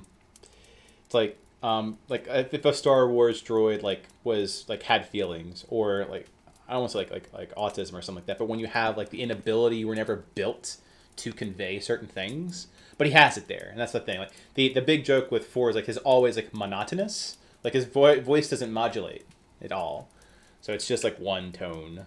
But he that one time that he could modulate was so weird. Yeah, he's like just it doesn't feel like me anymore. It's like I have a perfectly good voice now. Like, you're freaking me out, Ford.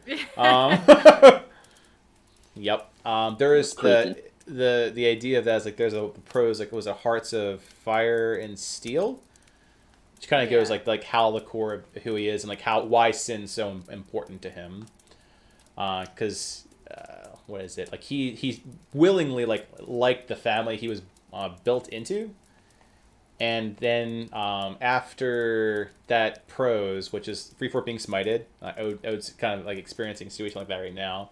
He tried to keep some of the bloodline alive, like the kids, and then like woke up and found they were all dead. So, and then he found out that evidently they weren't all dead, and then there's this huge roller coaster between like Sin and Ford, which is super important for how this arc ended. Yeah. And the resonation is very important as it affects and changes the composition of souls. I mean, maybe they get pulled out like an infernal being or demonic being that's attaching and possessing. Maybe it splits like a twin soul into being two separate things. You know, maybe it causes a catalyst reaction and causes your soul to burn a flame. Who knows? So the important part here is that while all these plant Helm's Deep thing in Arc 1's happening, there is a Dragon Ball North Ozzy, which we'll cover after we cover Sin's thing. Because Sin also ran across Solus, actual Solus, like not the crazy one that stabbed through Alexa, but Palo helped bring the actual Solus to meet her at night, and that's the idea. Like, was it fight like hell or let me go or fight like hell? Mm-hmm. And she's like, look, Palo is like wee woo, like he just knows way too many fucking things. And if you're like not completely invested, like everyone's gonna suffer, including you. And I don't want that. I don't want you to suffer. Like, know that these are the stakes. There's no guarantee that this will work. But either you have to either let me go or fight like hell. And of course, Sin's like, you know what? Fight like hell. So Sin, to the point of fight like hell, did not help Helm's Deep. Like, there was 3 fronts. Dragons to the north, plants to the west, and saving Solus to the east. Sin went with just 4. Just Sin and 4. It's like the entire party is fighting to the west except for Ozzy. Ozzy's fighting the dragons, and Sin and Ford versus the crazy chick that like stabbed Alexa. Because effectively, Solus was going to be there, and Nova was going to force Resurgence, like bringing them back together. He's like, I know how to do this, and it requires me to kill the other part of myself, and kind of like, num num num num num num num num num. There can only be one. I am the Highlander. So Sin's like, I'm not about this. That doesn't sound cool. Has a big just like that. It's like, I don't want to mosey like that. Doesn't sound like fun. You need to relax. Why did that sound like Jacob White? So that's the Jacob White marketing. Here's some relaxed juice. So Sin fights in cinematic style the Nova. And Nova is very like not talkative, very expressive with her eyes, but effectively like afraid and both hates Sin. It's just this combination of like virile and toxicity. And what is it? Sin nearly dies, I believe. Mm-hmm. Yeah. Yeah. In the process Nova of this. was like she knocked me with one hit like down to nothing in HP. Yeah. Yeah. She was strong. Yeah. Ford too, I think. Ford was Ford was wrecked. Yeah. completely split open. Yeah. Ford got shredded. Thanks, Cap. Yeah. So like it wasn't kind of like we got this. We're gonna go ahead and Civil War this thing versus Iron Man. You ready, Bucky? I'm ready, Cap. No, it was bad times. It was like, oh god, we're gonna fight the Balrog, but I'm just Frodo Baggins.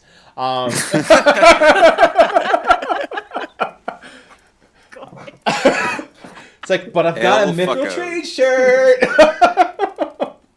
So, I mean, don't be wrong. Sin's super strong. I argue the strongest PC that exists in Arhor'ha offensively. But so she's going toe to toe with Nova. Nova's again like wrecking her. And then like same thing with Ford. And Ford's no slouch either. He's a pretty beefy boy, and he gets like ripped, like literally shredded open. The point like you can just see his core. Metal is just in pieces. They both get like McFuckered by Nova, and then Nova is Nova's about to get Soul's about to get wrecked by Nova, and there was that moment, and I forget exactly what the moment was, Sin, but it had specifically to do with Sin. I can't remember if it was the bracers or something. It was the bracers. It was the bracers. She needed help and Yeah. polish it up. Yeah. Yeah, So probably help. missing factoids all day long. Back in the Gate series, one thing that did happen is that when Paolo showed up being all like woo woo, I'm good for you, is like, Sin, you're a bit of a problem. You're a bit of a problem. Like you're a bit of a wild card, and I can see the future, so I'm always right. Clearly, what you need to do is you need to wear these braces and take your meds. Very Legion, right? Take your meds. And Sin's like, fuck you! I don't need no meds. I'm fine. I like me for me. My bad. Oh, sorry, man. Well, it was more about like because he put those chains on. Sid. Yeah. Yep. And it was with manacles. which- And she was a slave at one point. That was bad. Yeah. Bad juju. Yeah. Not good. Not good at all. And then Crabber's like, I'm a champion of darkness. Break them off. And then Paul's like, well, that's why Ryan said sorry. I stand by that decision. I say it made for a good story. So Crabber is like, you know what we need? We need to smash these fuckers off. And Sin's like, yes, please. Paolo's like, no, don't. Okay. Just fucking face palm, like fucking cat herding. And it's like, Sin, like, now you leave me no option but to just eradicate you because I can't, like, manage this situation anymore. And Sin's like, manage this, motherfucker. I got two thoughts for this. One on the left hand, one on the right hand. No, she was kind of terrified because, Paolo was like, I could probably, like, lightning bolt you to space. So I was like, well, I don't want to be lightning bolt to space. I have things I have left to do here, okay? Thanks, powerful NPC. Just relax. Amazing. Yeah, just take some of the Jacob White happy juice. You need to relax, man. But relaxing didn't happen as much in that I think it was that point where, like, Kravor's whole ritual thing happened. We covered the ritual. We call it the Craverning. We covered the Craverning. I don't remember. I don't think he gave you the bracers back then. He gave you them again because he appeared. Yeah. So he appeared and he gave, like, Sin, like, the choice. It's like, if you want to do something, like, there is the idea of war is like everything comes to cost. You don't just get something like, cool, I'll take 100 gold and 5 health potions. What do I get? Smiles. I want a Coke and a smile. No, it's typically something. There's some strings attached. So in this case, it's Sin was fading out, bleeding out, and like, what are my options here? And Paolo appears, Gandalf style, and protects Solus, who's praying and providing healing to the Western Front. Fun fact, everything was connected to each other. So she's like providing waves of healing to the Western Front where the Helm's Deep is happening. And Paolo provides some shielding to give Sin an opportunity to make a choice. And Sin makes a choice to put these bracers on, which contains, or I'd say manages her powers. And then she goes ham on Nova. And then Ford goes ham on Nova. And between Paolo, Ford, and Sin, they're able to subdue Nova and bring it to a close. What sucked is that Sin was already, like, battered. Like, don't get me wrong, she's like death's doorstep. So she just sees Ford. It's kind of much like, how do you bring a soul together? Like you asked that earlier. Like, that was one way. The idea of having things modulate. He did the exact opposite, which is split things apart, put things back together, which is a heavy strain on his system.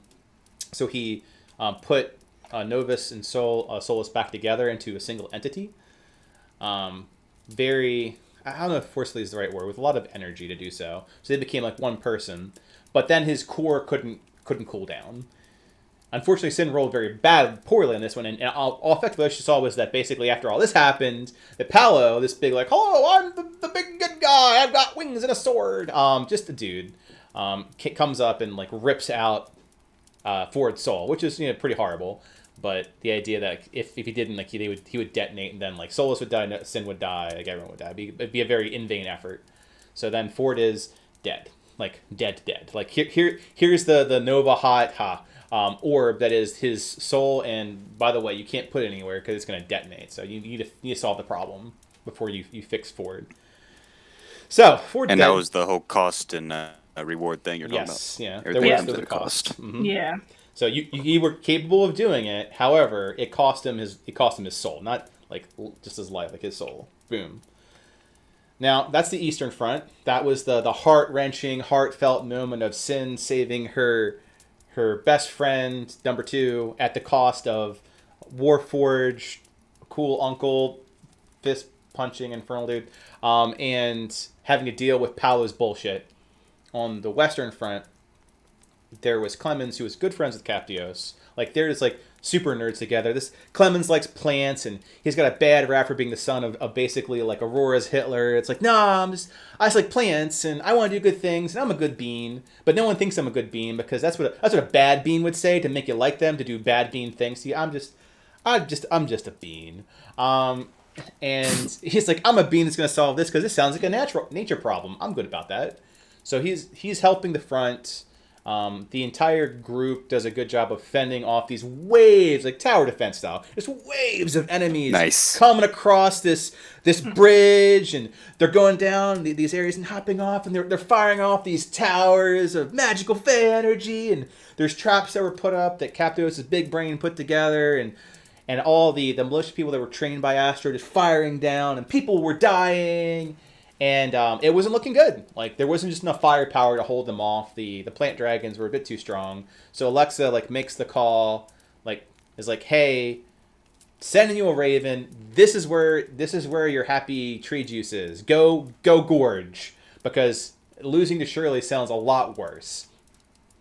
So, Doctor gets it, and at a pivotal point in the battle, the plant dragons, like, they stop fighting, and those, they just pull out of the battle. And if there were enemies in the way, they plowed through them because they're crossing a bridge. So these big ogres are like, I guess we're going home now. And then they're like, what are you talking about? I'm a kobold. What are you going to waste? Stomp, stomp, stomp, dead kobolds everywhere.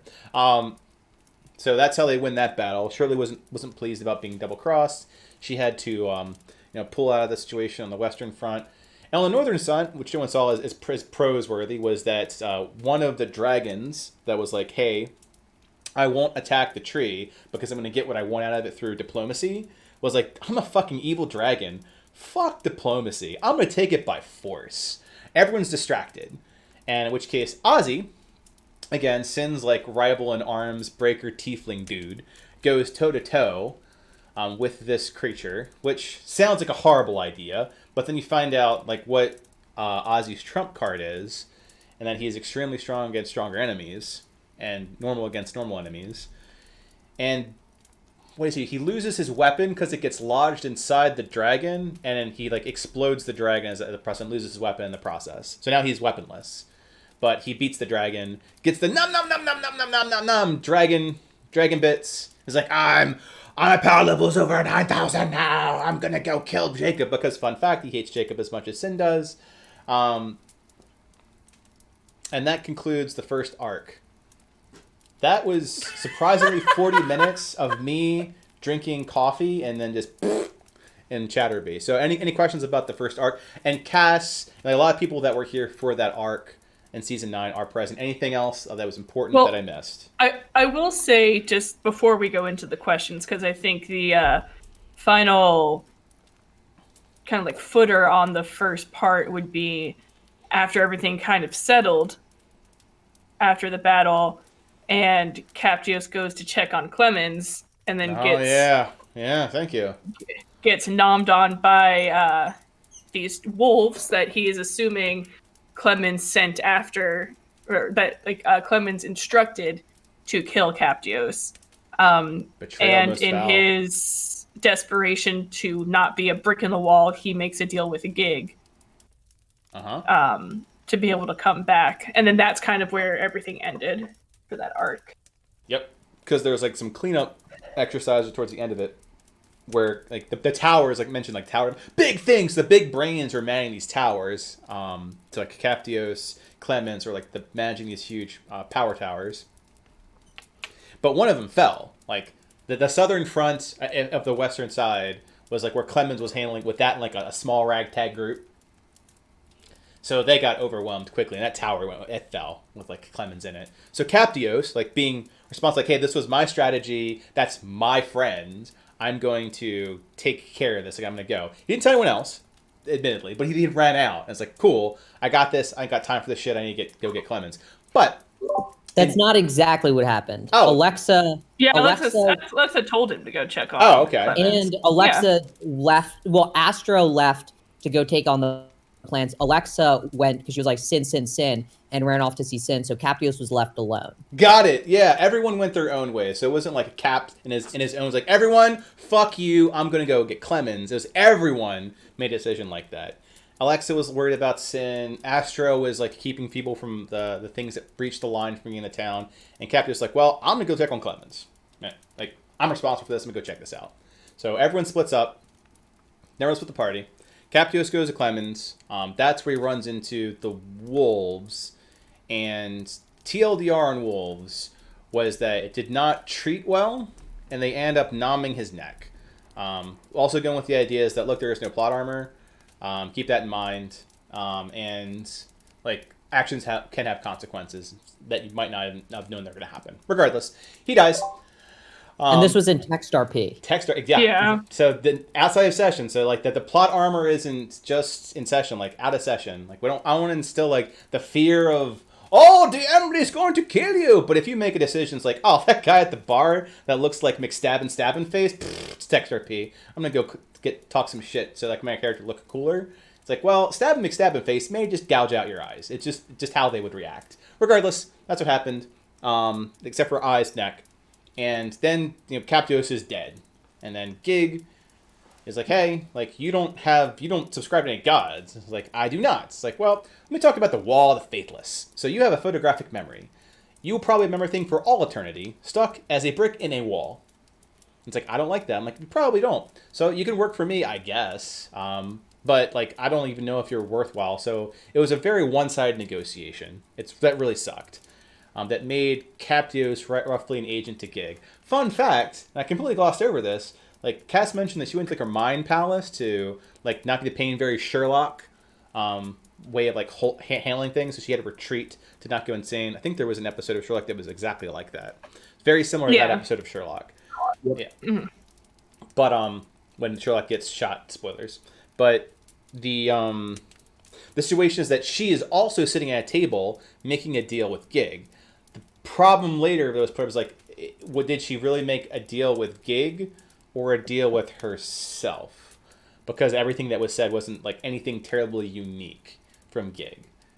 So there's the idea this Alexa doesn't know if she also in this season made a deal with Gig or if she made a deal with herself, and to rationalize her being that selfish, conceptualize that as Gig.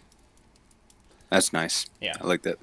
She doesn't really know. But lots of people made deals with Gig in this season. Like, Sin had made a deal with Gig back in the Gate series and is working as Knight. And she's, like, I don't know if freaking out's the right way. I think skeptical or questioning, like, why Gig isn't having her dance on the pin of a needle more. Because effectively, she's, like, just doing her own thing. And Gig isn't like, hey, do more things for me. It's kind of, it's getting suspect. Probably just entertained. Yeah. She's very Shia Gorath, and like Sin's kind of like one is like, did I actually make a deal with him? It's just one of those moments. So Captius has Astro didn't. Astro stayed to protect the town. The party. I feel like Cass and I are like the two PCs that have consistently stayed clear of making deals. Until that one point. Oh, Cass, yeah, Cass has not. You're right. Not Alexa. Alexa is the question mark one. Yeah. It kind of goes to that. That's a very defining moment, like both Orion and Cass, which I'll go in a bit more A&A. It's very defining for how like resilient they are against, we'll call it temptation. Season 9, things that clean. Yeah, I'd say up. Cass is like surprisingly resilient against temptation. Yeah, it's going to be important. So I'll try to get like hits for those that are doing Rev, which is coming right with the corner. Big thing with Clem is Clem, son of Albert von Wolfengeist, who was a main antagonist across the first 6 seasons. He's like your I don't know, Vegeta or Frieza of the series, right? He's just a known antagonist, but he's the son of. He the wolves that killed Captios are like spirit wolves. So like the idea like von Wolfengeist, wolves.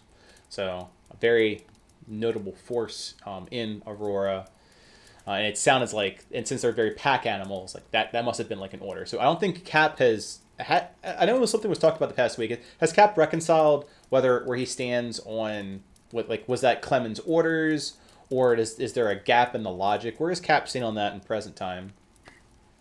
Yeah, it's one of those things where to be honest, he's not sure, because logically it doesn't add up fully, right? But like if you look at like all the way Clemens acted even before that moment, there's no reason that would have happened, but it's unclear why the wolves would have done it themselves. Like, these wolves just show up and are like, you're a threat to Clemens, don't ever come back, and then kill him. Like, it just doesn't make sense why they would do that, but it also doesn't make sense why Clemens would force the wolves to do that either. Yeah.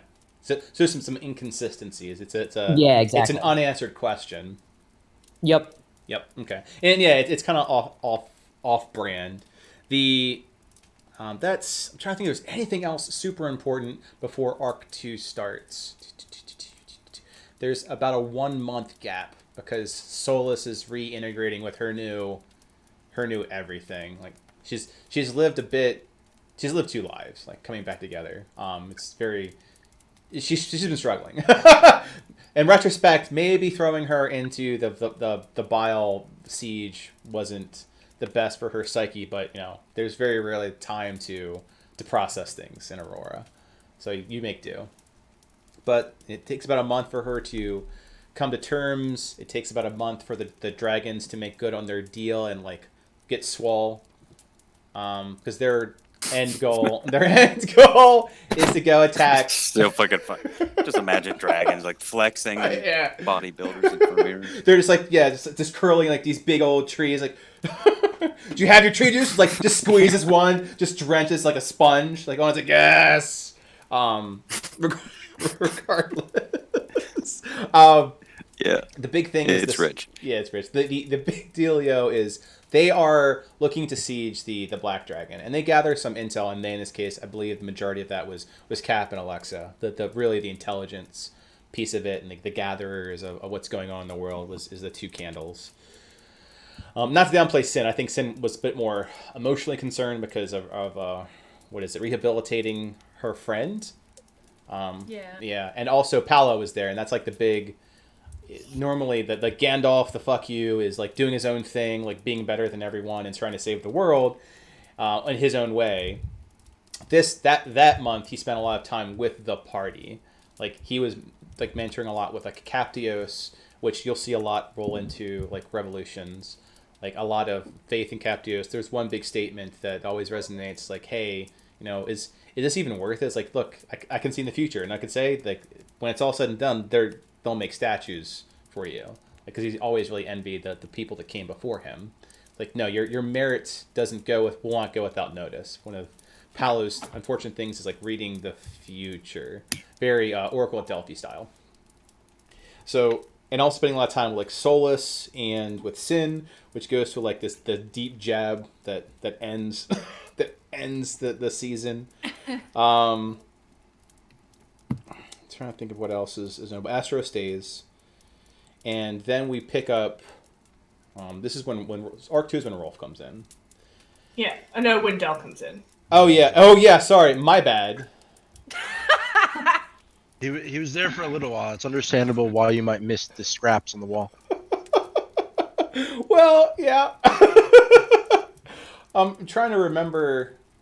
Because Rolf specifically comes in when we siege Bile. So in Arc 2, half of the arc has Delandros Immortai, and the second half of the arc has Rolf Sievert, I think. Because the first part of it was because the first half of Arc 2, the first event was to siege the vault. Right? Yeah. Mm-hmm. Correct. And the second part was to siege Bile. Like, you were equipping yourself to arm yourself to go do the insane thing of attacking an immortal dragon that has amassed way too much power. Yeah. Yep. Ozzy hired. That's how Del came in, right? Ozzy hired Dante. Yes. Yes, Curtamundo. Right. Yeah. So, and that's also how, again, from Cold Coffins and the book a little bit, how Dante and Time have an item there, like in their appearance. So it's Delandris Immortai, Dante and Time, that are making their way down to join the group, because the idea that Ozzy has is, I lost my weapon. A big keynote moment from that northern, I fought a dragon. What the fuck is wrong with you, Ozzy? But you fought a dragon and you didn't die, so good for you. You never really killed the fucker. But you lost your weapon. What are you gonna do? Beat the rest of them down with your fists? Fun fact, he does that now. I think it's more of a claw than a fist. Yeah, it's more of a claw at this point, right? It's fair. But Jesus. But the idea is like, look, I know Jacob has a bunch of stuff in this vault, which goes into the idea of saying like, oh, I thought you were Jacob's lapdog. It's like, well, no, I hate him, but I'm not strong enough to kill him. So we have this standing arrangement that one day I'm going to murder him. It keeps him on his toes. It's like very what would you say, Isaac? Like necromonger, very necromonger. But there's a lot of those Reminds things. me of the Sith, you know. Yeah, Sith, very necromonger. Like if you have strength, you'll take it, and if you have power, you know people are going to try to take it from you. So at least let's be honest about this stupid relationship we have with each other. So Ozzy's like, I know where the vault is. I'm going to go like augment her forces. Hence Dante, who helped with Cold Coffin, so a known person. Time, also known person. And get more people. Delandris, new person. Party goes in. Oh, Robin as well brought in with that. Now that I forgot that for a moment. Robin was brought in to that as well. There was also a mid-arc moment where they solved the blood plague. They did. And it goes to the idea that makes no sense, going back to Kappa's statement with Clemens, because the blood plague was like the one shot. It was the one shot, correct. And I think that it was done at a different... No, it was done before, because then Robin Wayfarer joined the party. So it happened... Mm-hmm. Bless you. Chronologically, before, Robin, who's not with us, but Robin and a bunch of people, like Morgana, and I forget who else. I think Dante was there for that? I don't remember. Del was definitely there for that, right? Because it was that was like Del's one shot. That was my one shot. Got it. So the training, we'll call it the training ground. So Dante, I'm guessing Time was there too. Time had to have been there. So it was Dante, Time, Robin, Del, Morgana, which is one of Cass's like one shot alt she plays periodically. She's just the only halfling I think we have in Arhor'ha. She's just a happy little rogue bean. Happy little rogue bean. Regardless, they are. I don't remember why they're going there, but they're going there, and because there was Robin was messing with. Right, she fucked. Yeah, I guess it's really important for Revolution. Now that I think about it, yeah. So she was messing around with portals. She was doing the shell thing, right? She found an artifact that helped her make portals, like small ones, like the size of like golf balls, like nothing huge. But she's experimental. She's from a House of Crow, which involves a lot of experimenting. And the problem with experimenting is that if you fuck with interplanar things, that can go bad, and it did. Like it let off this huge piece of wrath. Again, the big bad demon. Rawr. Anyway, it went through whatever she did, like Swiss cheese, and made a break for the seal, which we'll cover in the third arc. But went towards effectively Mountain of Doom, random Mount Doom, which wasn't too far from New Haven, which is where Revolution's starting. And Time, Dante, Delandris Immortai, Robin, Morgana, like great. Well, maybe we should look at this, because I like New Haven being where it is, and I don't want a demonic invasion or an infernal invasion to cause more problems. Like, we should do that. All right, they go there as part of the one shot. It's pretty funny. Like there was one shot was very like had a puzzle element to it, had some fighting into it, but at the TLDR was that Clemens was there, and he was trying to finish the ritual to take the cure for the blood plague that Captios and Clemens like worked on and distribute it by rain. Like that's the quickest way to distribute the cure. So the idea was that finishing this up would put it into the cloud and make it rain, and then it would be like giant pesticide for the world. Huzzah. Everybody's win. Happy fucking ending. Well, it's Arhor'ha. Happy endings are earned. They are not given. So the entire party had to deal with, by joining the area, they caused an effect, kind of like 7, like there was enough people to break a pact or a ward, meaning that evil is now unleashed because there's 8 people here, something to that effect. It's like, great, well, I need to finish the fucking ritual, and we need to deal with this at the same time. So they were capable of containing Reth into, I think it was, like, fruit? I think that's what was put in, right? So it was like devil fruit somewhere in Arhor'ha, because they contained the smaller entities of Reth that were fragmented, like split, into objects. Pretty sure it's fruit. To contain them, so the ritual could continue without being contaminated. Everybody wins. Except for someone that probably eats that fruit later. Yeah, we did leave it there. You did leave it there. That's the other thing too. It's like, oh, we won, great. It's like, and it's like we're leaving. It's like you're leaving the fruit, like the cauldron in the ruins. Like an adventure number 5 is going to come up and be like, I'm hungry, yum. Suddenly I'm possessed. Regardless, the bigger part here is that the storm went out, and all the notes to how the storm was created and to remake more of this was given to Morgana, who is like an academy student. Like she works with she's probably one of the better wizard type people as a arcane trickster that works in Upper Crystallis. Is like, hey, look, these are all the notes. Like this is like, and named it after Captios. Like instead of Clemens, it's like this is the Captio storms. Like this will forever go down as the event in Arhor'ha as the Captio storm. All of Cap's notes, like all of his notes that he is kind of like did not attribute his contributions to, and attributed all to Captios. So that gets wins to that the plague is greatly has been done. Like that's no longer a threat.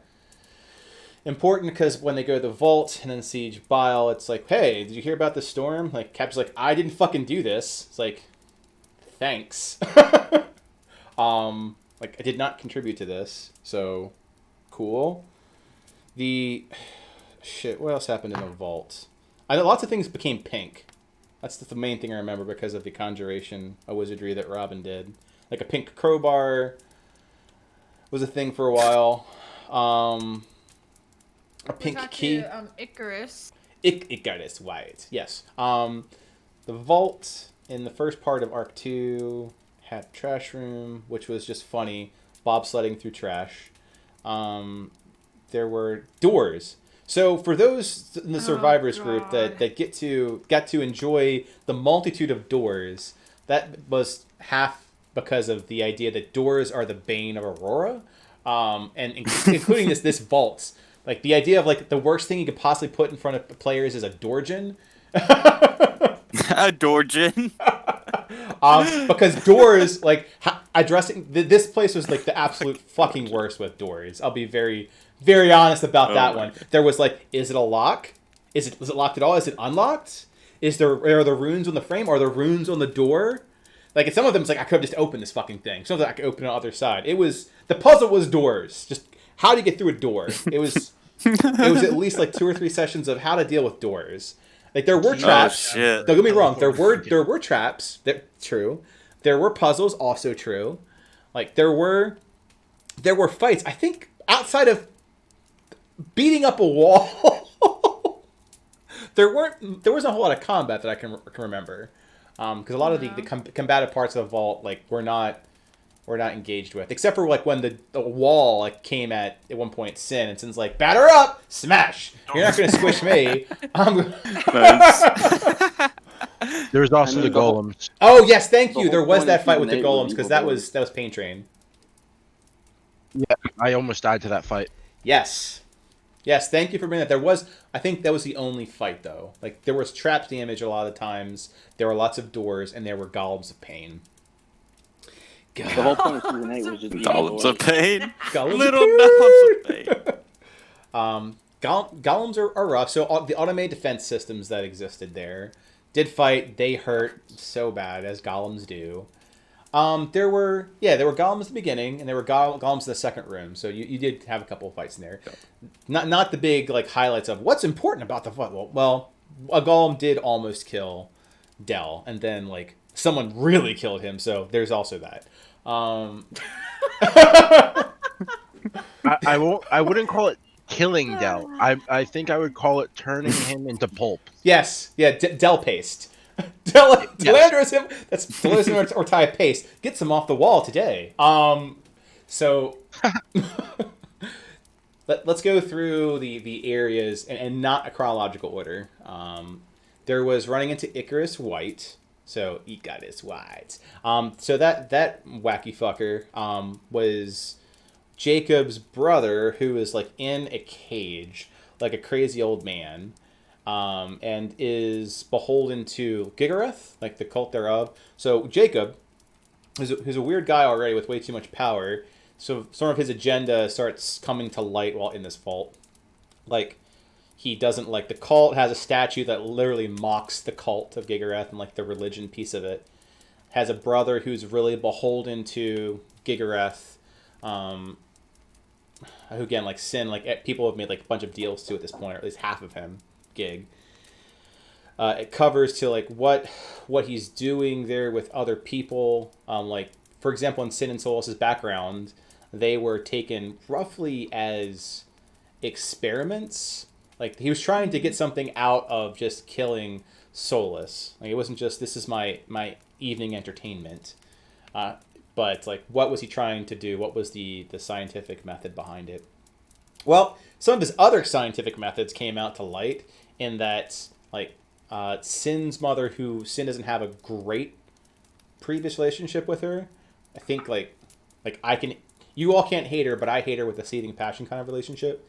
It was mentioned like she made a deal with Jacob to land Sin where she was, and that whole entire fact is agonizing because it led to like all the pain and torment she went through. But then they also ran across the Manicore room, where it's like, yeah, this could have been you though. Like that wasn't the worst of his experiments. Like there was 3 like a tiefling kid fused with something that was part draconic and celestial, like literally like Manicore, like stitching things together, Full Metal Alchemist style. Like just not good, no bueno at all. And they were just left there, and it was like, well, I'm here to take care of them because they're still like children of Gigareth. So like that's how I know I'll never try to really escape, even though I probably could. But Icarus like went on walkabout with him for a while, and he was just nuts. Very like, what was it, Floki, I think is how we described his personality. Yeah, or like what's his face from ReZero? Beetle guys. Oh yeah, Beetle guys. Yeah. Or like him, like he's not right in the head. Weird. Yeah, weird. So if you like weird characters like that, Aurora does not have a shortage of them. People that are a little off. Especially people that are mad. Yes. There's a lot of madness. It's a mad world. I'm a bit of a madman. Nice. All right, so that's, from what I recall, the eastern part of that. Yep, Del has the right of it that, like, in one of the rooms, one of the golems went, like, ham fist on him, and it hurt so very bad. Let's see. There was Ozzy, who also, like, kind of, like, had, like, the idea of being an experiment piece, and, like, didn't go deep into detail, I don't think, in there. Just that, like, he hates Jacob and had to do something similar. I completely forgot that, like, because she's not a big thing until, like, Luna Hope was referenced at the very first session as being one of the people there, very similar to how Solas and Sid had their relationship. It appears like Ozzy and Luna have a relationship as well, as, like, kids growing up together. But she's treated like a princess, like, nothing bad befalls her, as opposed to Solas was killed on a regular basis. And later on, like, they bicker at each other through a magic mouth. So those creepy things where you can communicate with someone, it's just a mouth talking to you in a wall, and like eyes that just aren't really focusing on anything. Yeah, that happened. I recall that happening. A wall attacked Sin because they tripped a trap at one point and went to go wall swish, and Sin was like, "Not today!" Smash. You found Jimothy. So on the idea of things that Jacob was doing. With the Manicores and Ozzy and all that, there was we'll call it a finished product somewhere. It's like just being suspended in a vat, and with one of his magical items, which they were running across those like left and right. I forgot what I called it. I have to check my notes, but regardless, it was definitely sustaining a life form in there, and they being the party opted to get him out. I completely Jimmy, yeah, Jimothy. Jimmy Livingston. Jimmy, yes. Jimothy Mason. Which, yeah, Del before went Squishland was like, "But Jimmy Livingston's like, it's your time to live." I forgot of the time where Cap had like the tinfoil boots on. Shoes. Yeah. Because they were like protecting against some of the energy that was in there. He didn't want to get zapped. So he put an insulating agent around his clothes to get, Jimmy out. I don't think there's any other major points there except for that the group. Oh, right, Reap. Yeah, let me get through that piece. How it ended. Dante and Time. Dante and Time. Mm-hmm. So keep in mind as they were going through this vault for the first part of Arc 2, that the alarms were getting like sound off. Like it was becoming more and more. It was described as reactive. More and more hostile to an invasive entity that is unauthorized in zones 1 through 4. Now, it reacted in different ways, such as like the golems activating walls, trying to squish them, like locking down doors and whatnot. But Dante and Time are, I'm gonna put this in, like they're like con artists. Like they're not the best people. They're selfish, or at least they're like your typical like a den of thieves characters. So they're personable and whatnot, but if you're like trying to get them in a death trap, they're like peace out. The point where like Dante even like betrayed Time.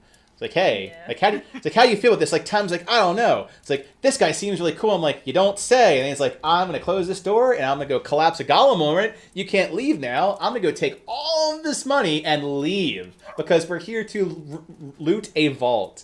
So he does. Dante's leaves Time there. Time as a terror reader, like Fortune, like pursues the cards, jumps through the portal. Again, they found a portal on the way out. It's like, I don't know where this goes, but it's better than here. Yeah. And before we get to Reap, though, doesn't want to get caught in a death trap. I know. What? That said, I need to step away for about 5 minutes. Cassin, you want to go questions for a little bit? Yeah. Okay. Yeah. So while we're waiting for Buck to come back, any questions as to what happened up to this point? I would like a little direction on where I can start reading over the entirety of the story. I've seen on the website, but I'm not sure where to start chronologically. Well, that's fair. It's difficult to kind of give you a point because we haven't been able to fully update World Anvil on everything. So that's why we do like these firesides, because then we can kind of give you all the information chronologically that will be eventually able to be moved over to World Anvil for you to look at. There is like, what are you trying to look at season 9 in particular, or like what kind of situation are you trying to I was going to read everything. Ambitious. That's slightly more difficult to fix. Yeah. That's I'm afraid the records are incomplete, sir. That is 6 years of information. So give me just a second, because I'll try to give you the best information that I Once upon a time in the world of Aurora. Let's see. Everyone died. And then they died again. I'm trying to think if we're going. Let's see. Let's go to Aurora. Like an overview of the world. Of Aurora, I guess maybe. Well, like if you want to go into the World Anvil and like are trying to get kind of all the information, trying to look at what we have available so I can kind of give you like a starting point. And of course, I was going to read all the one shots. I figured that in itself would be something to do first, and then I was going to see how far back I could go in the history and just read the chapters as best I could, piece together the story. So anything that is referenced as chapters kind of give you guys a understanding of how things are laid out for the World Anvil. Anything that's labeled as like a chapter 1, chapter 2, those are books that Buck is working on for NaNoWriMo. So the stuff currently that's being placed out, I think we're on chapter 8 of that, is chronicling where season 10 is going about, like how is everyone going to be dealing with, different parts of the end of the world and how are we tackling that. But kind of gave us the option for people that have characters in the world or, things going on in the world, characters that we wanted to kind of have as off limits of like people that we didn't want to see die. Right. And there's not many of them. Like we were pretty open. Like it's mainly just the kids. Yeah, it's mainly the kids that we've created. So the book is actually chronicling the people that we kind of put as off-limit people, chronicling what they're going through, like where they're going and what they're doing in that time. So that's the current book.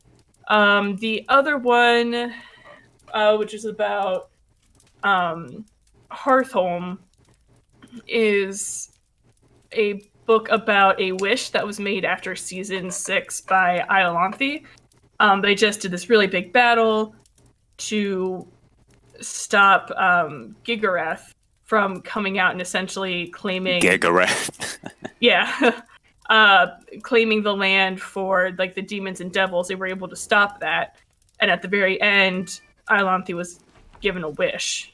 And her wish was that everyone that fought for the Targaryens or for Targaryen would be alive and happy because she lost a lot of comrades in this battle. And that the only way to make that work was a whole entire town had to be created.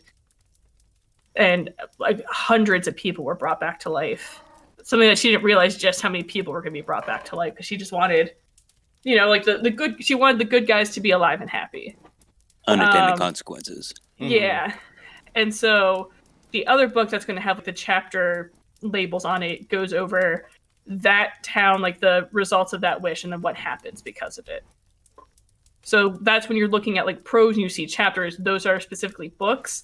Other things are things that we have, written up for ourselves for like backstory things, or is text RP that we've done. I'll say it's worth asking. Were you asking what's available to read for like character's sake, for like building the character, or just because you want to read everything? Yeah, I want to, and it goes hand in hand with that. But I like to get fully invested, and that's also why. And I guess we've been doing this for like 6 years, so I sometimes forget common questions. Like when you do a specific thing like over and over again, you forget that like that's not common knowledge. But like the idea of do I hold information about my character to myself and keep that between myself and the dungeon master? Well, we have it's a broader community, so we actively encourage two things: that you make that as transparent as possible between players, and that you trust that the characters can separate meta knowledge, and instead use that player to player knowledge to help build off better stories, like the opportunities that you have between to say, hey, cool, well, I can add this to my backstory because I didn't really flesh out like how I learned how to pick locks. Well, maybe the Thieves Guild ran across Dante, and both of us know Dante, so we have a common interest. Like that's the benefit thereof. Yeah. Cool. So I think those are open book for players to read. Yeah. Yeah, so I think for your question of like where to start, because that's what you're trying to figure out. In World Handful, it's really difficult for me to give you a starting point. So what I would suggest instead is like we're doing a fireside chat right now for season 9. We've done that for each of the seasons, and that's going to be on the YouTube. So I would suggest you can probably just like put it in the background as you're doing other stuff, listening to those, because we start from season 1 and we go to now, and that's going to give you a definitive timeline. Like YouTube? Yeah. So and we always stream them to the Twitch, but then we back it up on YouTube. So that's just where I would start. Yeah, it's under Buckland RPG is the YouTube. Cool, I'll check that out, and I'll build my own codex as far as.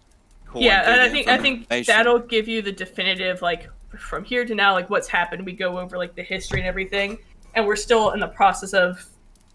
World Anvil is a really great source of information, but it's not very intuitively built, so it's hard to be like, hey, start here and kind of go through. So right, that's why I asked. Yeah, if we made a part-time job out of organizing it, which hey, we crowdsource it. So if someone is really good at doing that, by all means, I'll be like, great, you now have editor rights. Thank you very much. I can do that. Well, work with the community managers. They absolutely will take it. Like we crowdsource it out. And we acknowledge. I'll hit that a little before I cycle back in. Like we lean a lot on our players as well too here because we're co-authoring. And anything that can help, fantastic. I'm all about it. I prefer the management aspect anyhow. One question and take the light off of me.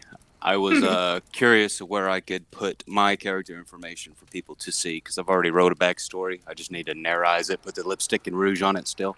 Sure. So for that, if you're trying to do like, backstory and stuff, you can put the general backstory in your party chat. If you want to create like a page, I would actually suggest making a world anvil page for yourself and the character. Okay. And then did you add it to the link already?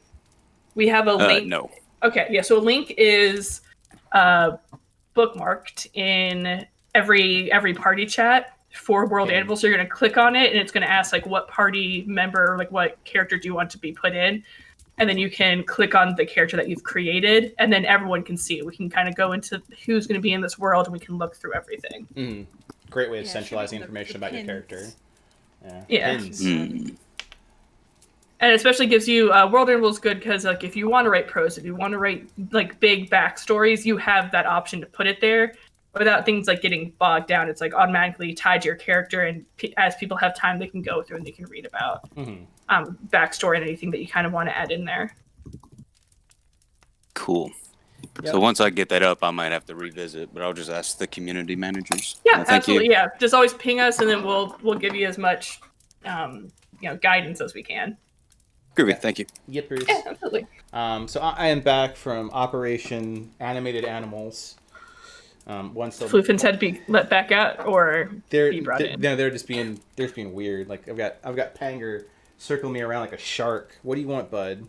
What you could do is get a hoodie, wear it backwards, and then just put him in the hood. I have that. Look, I'm on stream here. You do. I have that cat. Yeah, it's a bit too warm for that. I have a. You do have the cat hoodie. It's indeed.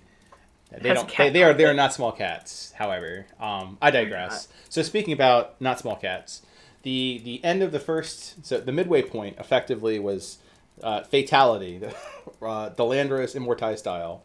So Dante, egressed. He went and said, "Oh look, I figured out how to get into the vault, like the treasure room."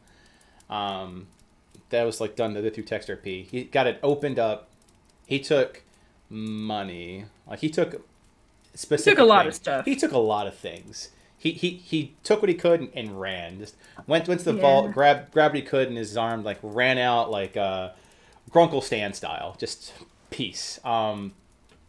Left time there. Time jumped through a portal. So when the party was done addressing like Jimmy Livingston or Jimothy Mason, they went back, and Ozzy, who had hired like Delandros, Robin, I was like, great, let's go get our stuff. Let's peace out. Like I'm here. We're here. Why are we here? We're here to get prepared to go kill a dragon, right? Let's do this. Let's eye on the prize. So Ozzy gets a pickaxe called Reap. That's in there. There are a few other things, like there was rare reagents that Dante did not take that like Robin took. There are a few other things, but those are the two major things I remember is the reagents and Reap. Because Reap, Robin was like, look, this ain't my bag. Like this, whatever y'all doing, not for me. And then Dell was very similar, like, look, this also is not for me as characters. This is not for me. And I think Robin actually convinced Delandros, who Delandros was like, this is not for me, to stay.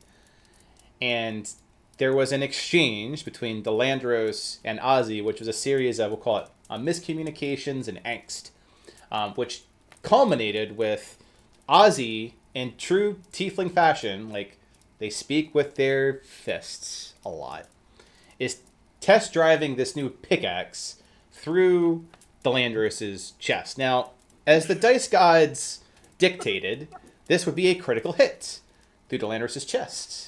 With a very checked like the weapons like tournament thing, right? Like there's a lot of history to Reap that no one knew about. Like this is cool. Ozzy has a pickaxe. Are you gonna go like minus up a joke? But he jokes himself straight through Delandros' chest, and it doesn't go well. And the result is Delandros paste on the wall. Like bring your chips. He is chunky salsa, and the group's oh, dude. You're such a beautiful words. So like the entire group is just like that happened, and and then Ozzy's just kind of like what and what we're going now. Any other objections? And everyone's like, I guess I don't have an objection after that. I might have an objection after I leave here. Jesus fucking Christ, Ozzy. Party leaves the way they came in. There was a bit of like the I guess the force you could say to investigate finally do show up. They evade the forces that go to investigate. I think at that point is when Robin's like, yeah, dude just straight up murdered somebody. I'm gonna go. Like, I understand you're trying to like fight the power, but I'm gonna fight 3 warm meals that I get to keep eating every day. So Delandris and Mortai rip. What is it? What's your face? Robin Wayfire leaves and introduces Rolf. There's a one shot in between this point of them leaving to go the second part of the act, which is assaulting Biles' lair. Biles an immortal black dragon. He's bad beans. Green dragons want to fight him. Like, forces of Aurora aren't too happy with him. There's a bit of backstory. We'll cover that in a second. But we gotta introduce ourselves to Rolf Siebert in a one shot and a Memory Mancer, which when I heard like the thing in like encode memories, I'm just gonna always remember the Memory Mancer, which did not end well. No, not at all. So the book kind of alludes to it a bit that these characters are kind of important. It's kind of like almost like a joke. Like some people make backgrounds like, I was orphaned, but my father was a god, and my mother was something else, a sea urchin, and I am sea urchin man, or some shit like that, right? There's like all those backstories. At one point in time, someone's written that. Don't worry about it. The fact of the matter is, like in this case, it's weird in that Clyde and his history, again, necromonger, regional manager of death, and Alcina, who's like a firefox, like directly related to the Phoenix, and see that one shot for more details. Does have a family.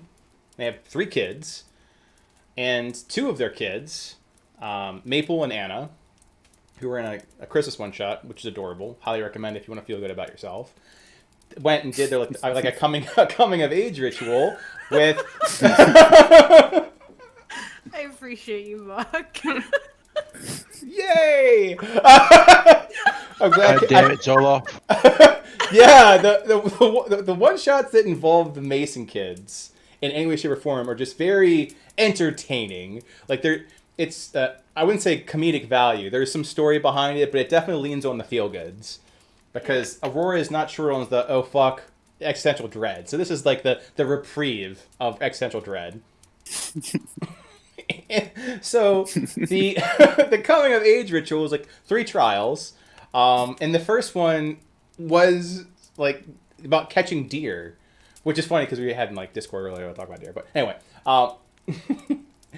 and it was different for each person. Like Maple, who's very, very like an assassin, like very quick and nimble, was like all these deer have something on them. I think it's like a bell, some shit like that. There was something they had on them.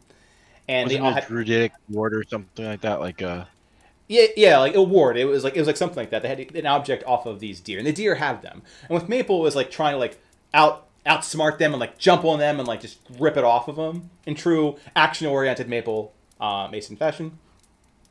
And in Anna's case, she was going to negotiate it because she's a druid and very kind-hearted, but different challenges. In Maple's case, she was like having to deal with a crazy deer and jumping on them, like ripping them off periodically.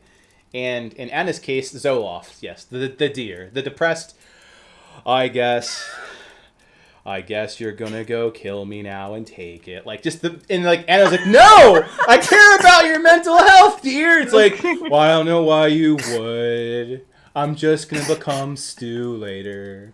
And it was. I think that was the longer part, but it was pretty freaking funny. Long story short, Anna reconciled with Zoloff. Maple was able to get their piece. I think, like Rolf and Memory Mancer, because I don't remember her name, both were able to get through that piece. The second trial where I get to, we ran out of time to do the third one. The first one took a lot of time, and it was just too much fun not to let it organically play out. The other one was more battle oriented and kind of like trying to get up a spiral, a bit of a tree. And goddamn toads. The toads, right? Like the fey creatures admit it's like, hey, look, we basically set the stage for you to do like your 3 howdy do I graduated high school things, but we live in a forest and toads like to eat us, so we have a toad problem. So they openly admitted their trial is complete bunk right now, and can you just we'll let you pass if you can just take care of these toads for us, because a few of us are still in their stomachs and they're not dead or anything, but they're not happy about the entire digestive process that's about to happen.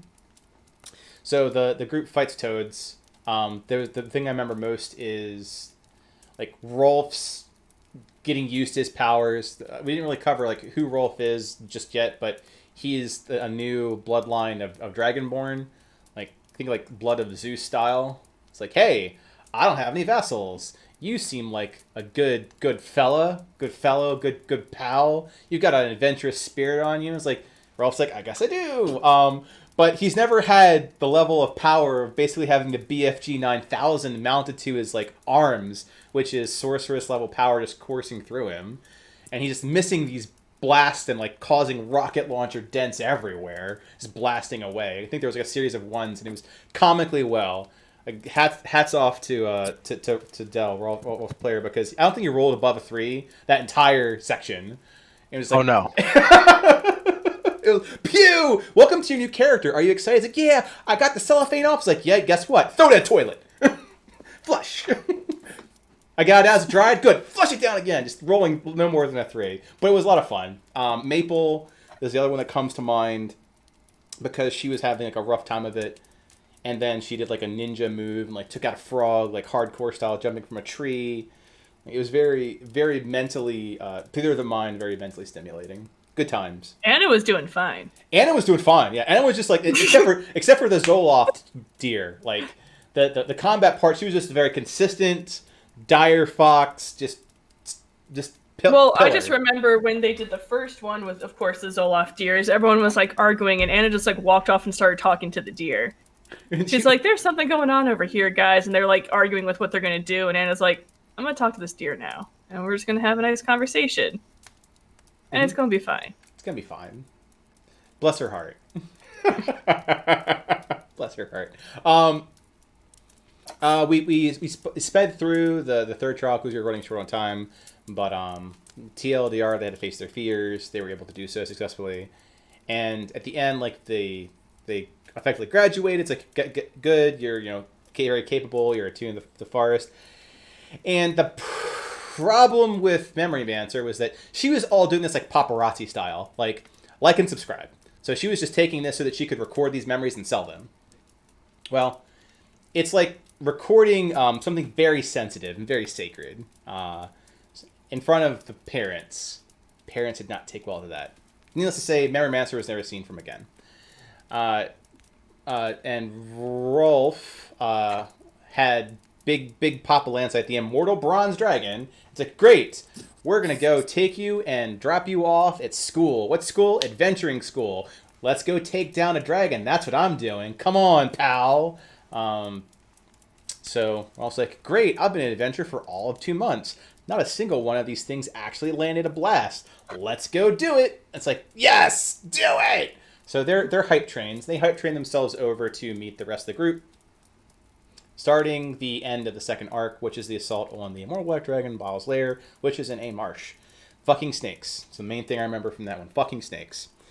Huge ass snakes. Huge ass snakes. They hated Sin. Really hated Sin. Oh my Loves god. acid. Yeah. Loves acid. Yeah, so the marshes are very acidic pools. That's also how we got Fred, the head of Fred on the Hydra. Yep. I need to find that picture again. Yeah, please do while I'm talking. Put the Fred head Hydra in there. It's fucking hilarious.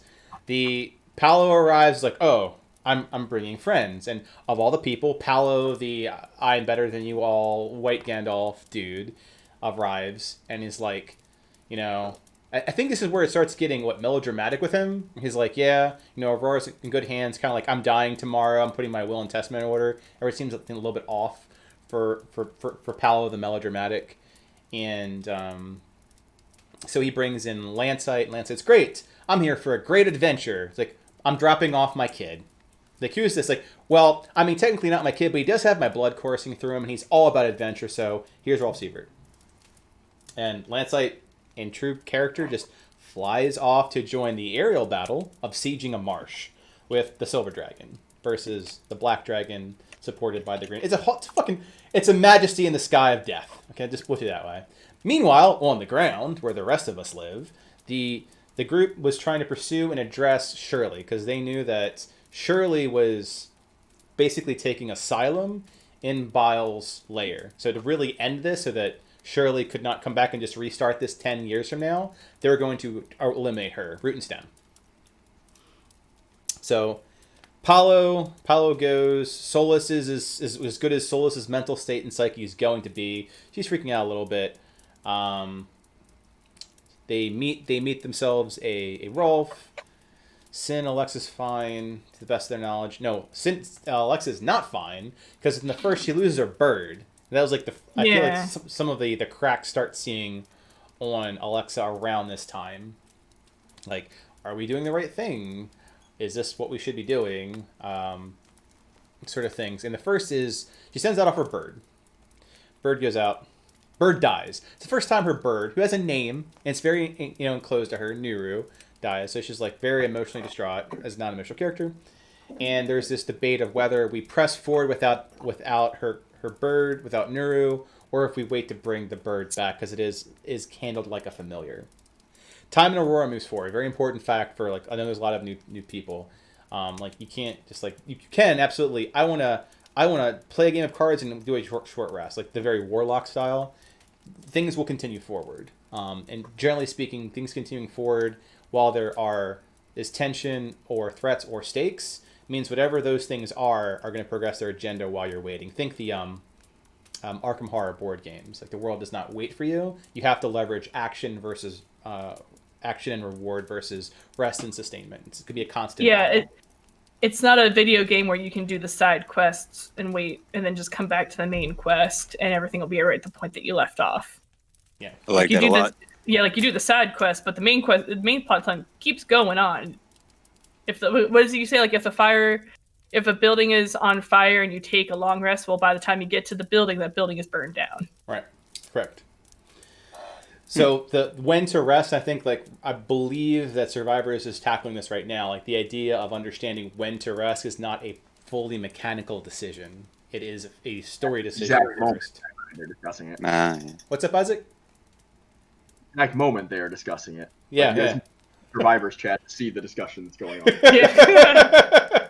Yeah. He has to make it very obvious. Like, I know specifically for Survivors, because you guys came out and there's a siege of sorts with the Celestial. So if you guys want to do like a short rest, just know that an hour of destruction is going to happen around you.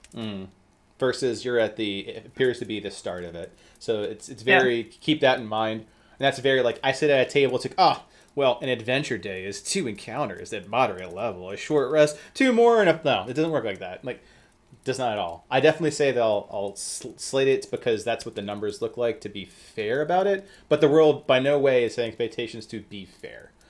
So just make wise choices, and we'll get to that, how season 9 ended, which also was a pretty wise choice and the wise reasons of how they handled the end of it.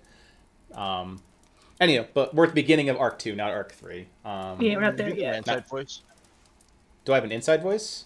No, can you do the Lancite voice? Oh, I think if I do that midway, I won't have enough juice to do the rest of this thing. But very, like, maybe later. I highly recommend doing the YouTube, because it's very loud and booming. Like, it's like the opposite of an inside voice. He has no that is his inside voice. It's like his volume is he dialed it to 11 and broke the knob off. Like, he has no inside voice. He everything he's done is done extra. Do you handshake? No. He's hugging you. If he hasn't cracked 3 vertebrae, he's not doing it well enough. Like, everything is just extreme. He's like, what's this from Fate's Day? From what? He's Fate. What's his name? Fate. Yeah, Fate. It's from Fate. I think not Gilgamesh. No. It's fuck. It's the chariot guy, right? Yeah, the rider. Yeah, guy. Rider. It's Rider from. Man, that's gonna fucking bug me. Yeah. Anywho, if someone can go, like Dell probably can find it on like a quick search, because we put a few like gifs of it on there. It's that guy. Like if you need that reference point, like if the Gate series was Stargate SG-1, Lancite is effectively that fucking guy. He's big, he's beefy, and he's loud, but he's like very cordially loud. Oh, is it boisterous? Boisterous, yes. Boisterous isn't good. Yeah, he's a good dragon, bronze, but I mean, like he's just he's loud. He's Don't ask him where his other vassals are. He's he's like, your life expectancy is not super high, but you'll have a fun time. Adventurous life. Anyway, so there's that sort of quandary that happened at the towards the end of the second arc regarding Nora's bird. The thing that stuck out to me was that Solus, who was a bit afraid too, really stuck up for Alexa in that case. Like she got really. At this point, Solus is very, we'll call it like quiet background character, very like the sweet, supportive, doesn't speak up, but she got really, really animated with Alexa. Yeah, I'd say the second arc and like the third arc, Alexa and Solus definitely got a lot closer, because it felt like Solus was like Alexa was dealing with. She is not a very emotional person, so when all of a sudden like she's starting to feel more emotional, like she doesn't know how to handle it, and Solus is very much about emotion, so it's kind of like Solus was the person looking out for Alexa's emotions when Alexa couldn't. Yeah, which is very different because there's this weird drama triangle too. Think about like Sin and Solus are besties. So where does that put Alexa? Like that whole entire shenaniganry, right? And then at the end of that shenaniganry commentary, it's really Solus and Alexa that are now getting all. It's a whole fucking drama. I will say, Buck, and I think Captios did a lot of that. Yeah. Just because, like, even during when the Crow, like Alexa lost to Raven, Captios was the one that was like, if this was anyone else, you would have said that we need to keep moving. Yep. Mm-hmm. Yeah, I would completely agree with that. And that's it's not the first time Captios did that too. Like that's a big part of like Cap's like element of the stew. He did it with we didn't really cover Belania because I don't think it's as important right now. But a character that was with Clemens too, like very foot and mouth. Like I was like, oh yeah, I'm glad you're like crushing on this dude over here. But did you know that he is the son of the guy that tortured you like 10 years ago? And she's like, I hate everybody. And Cap's like, was I not supposed to say that? Because it's true. Yeah, exactly. And the same thing here. It's like, look, if this would have been anyone else, this is true. And it's very true to Captios' character, and I greatly appreciate that. And it put Alexa even more on the defensive. There's this huge, interesting personality still, which is, as a DM, love to see that. So don't ever think that that's a bad thing. It means that people are fleshed out. People don't need to get along with everything. So let's see here. That was before getting into the marsh. This is all like just trying to leave the fucking marsh. They left. They met up with Alcina, Clyde, and the Mason kids were there too. Like everyone was traveling together with like Lancite and Rolf, and they dropped off Jimothy. And Jimothy went with the Mason kids. Like, look, I get that you're going to save the world.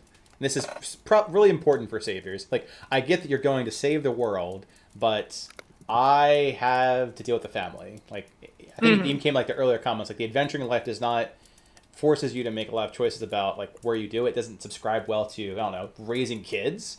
So Orion and Cass had seen that in season 6 where like Clyde's like, I'm sure you could use my help.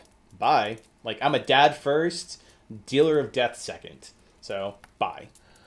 Same thing here. It's like, I'm sure you want to go kill this black dragon. That's bad news bears. But you know what I gotta do? My daughters need to go home. Wilderness is dangerous.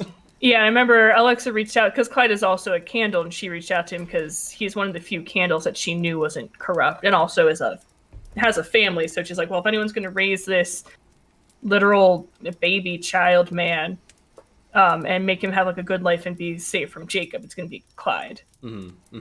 Which is a nice like synergy. Like I think like Aldebaran has a very similar like background. There's nothing wrong with actually having existing family members like parents or uncles or brothers and sisters, etc., etc., etc. It goes well because in most worlds, like, you're not alone, or make it an important thing like it was with Captios and Captios' family. That means a lot of like weight is on his shoulders to succeed as well. Yeah, it's like your whole family does not have to die for you to become an adventurer. It's okay. Family can exist. My families are a bunch of dickheads. I mean, yeah. The Seabird family, they are. They crumbled like a deck of cards when like they were faced with utter despair. Let's see. All right, we still haven't crossed the marsh yet. Snakes. I want to mention that. Go ahead, Cap. Quickly, Buck. That stupidly we didn't send Ford with Clyde at all. Yes, correct. Yeah, his body. Well, because I think we were still. I think in retrospect, I think Alexa and Sin were kind of lying to themselves a little bit, thinking that if we kept him with us, like we would find a way to save him. And that was the thing that I think they just keep telling themselves, like if we kept his body with us, like we'll be able to bring him back. Yeah. And it was kind of like more like a safety blanket, like just like they just were lying to themselves to kind of deny the fact that Ford was really dead. Yep, and it hits them. Like we build good characters. Like for Alexa, it was the idea that twice we have to, if one of us falls, we have to go twice as hard. Like because Sin is super important. A really important fact with how season 9 ended, right?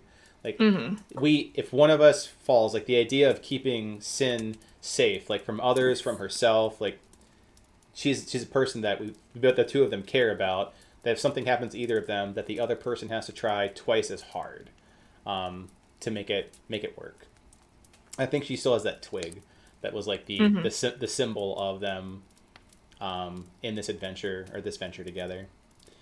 So yeah, like Ford, he called Alexa family, which is not something she ever really had. She'd always been like an orphan, so she didn't really know the idea of family. Yep. If you want to have your like heart ripped out, I forget exactly what the prose is, with Sin and Ford going with that like one last joyride. Yeah.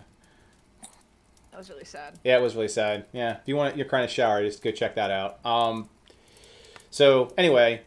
It goes to the point that they're kind of in denial that Ford is dead. Like, the idea that Alexa has Ford's soul, I think she ends up with it later. That happens near the end of arc 2. Right, so, like, Captios and Paolo are trying to fix it from, like, this is, like, science, like, arcana science.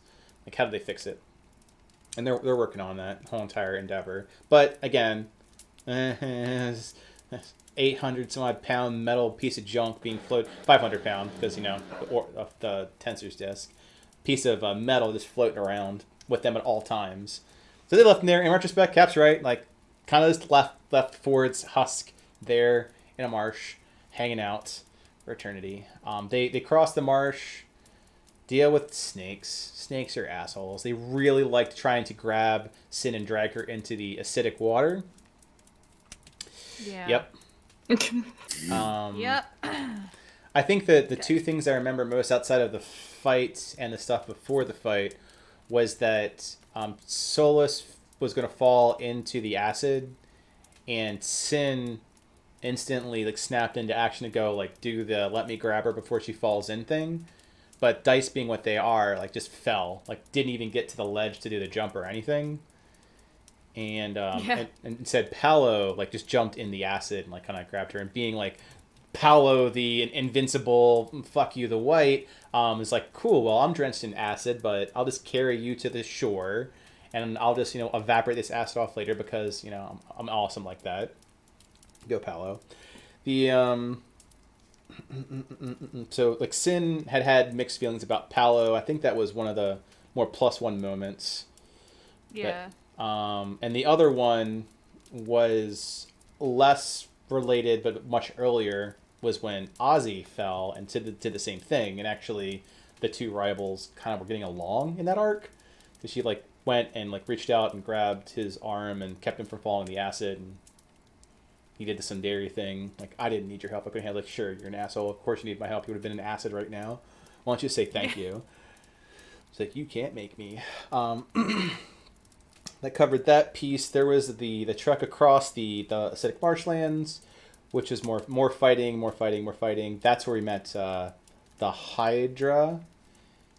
was the main Fred. Yep. Fred. Well, the Hydra and one head, which was Fred. Like they all were different With heads. Fred and his the Fred head. his majestic ways. Right. So the big thing is that these super hungry boys, which the Forgotten Realm Lord Hydra applies here, so it just eats just the hungers, right? And they're fighting this Hydra, one derpy ass head. The aerial battle is happening above them, very World War II-esque mental theater, but through a marshlands. Dragons above fighting. Below this siege, they're fighting against lizard men, and then this Hydra. Some of the aerial falls, like one of the riding dragons, very Githyanki style, like falls, and Ty and Willis, the Silver Dragonborn, briefly join them. I'm not gonna get too. Yeah, too they deep essentially into that. got like knocked out of the sky battle, and we're like, well, shit, now we're on the ground. Let's. Yeah, I guess there's it's like more shit we got to fight down here too. that time when you're playing Battlefield and you lose your aerial, and you just have to parachute in and just try to get to the zone, right? So anyway, so they land in and they're handling a battle. The important note is that Spirit Wolves join the battle as well. So it's this huge Warhammer 40k style situation as opposed to a smaller group. They're just squads they're in. So the Dragonborn are fighting, the Spirit Wolves are fighting. They reconvene together. Paolo effectively has this dome that's keeping them safe from the constant attacks. If you've played the best metal, you've played the end of Mass Effect 2, like those shields that they use, is kind of like what Paolo was doing, is keeping assaults from happening from different angles, because the trees had these barbs they were shooting at, like anti-air weapons effectively, or just Gatling guns. So it kept them safe within a small area of operation as they slowly paced through to get to the lair, to the thick of it. So obviously the Dragonborn's like, great, well that looks safe. I don't know about who these people are. The Dragonborn did not get along with Sin or Ozzy, because they are natural enemies like cats and dogs. I think that's the only bit of that piece, is that the Dragonborns dropped down, so the Targaryen kids, they were Spirit Wolves, you fought a dragon, lizard men were on the side of Bile, and there was a huge aerial battle. The final leg of it was where things get Interesting. the thick of it. Again, keep in mind, in this case, snakes are assholes. Just going to start there and end there. They constantly are attacking Sin just to drag her and pull her into acid. That's how to end a barbarian, just drown her in acid, I guess. Thank you. No problem. Pretty wondering. Yeah, it's like, how do you kill a Sin? It's Yeah. like, dump her in acid.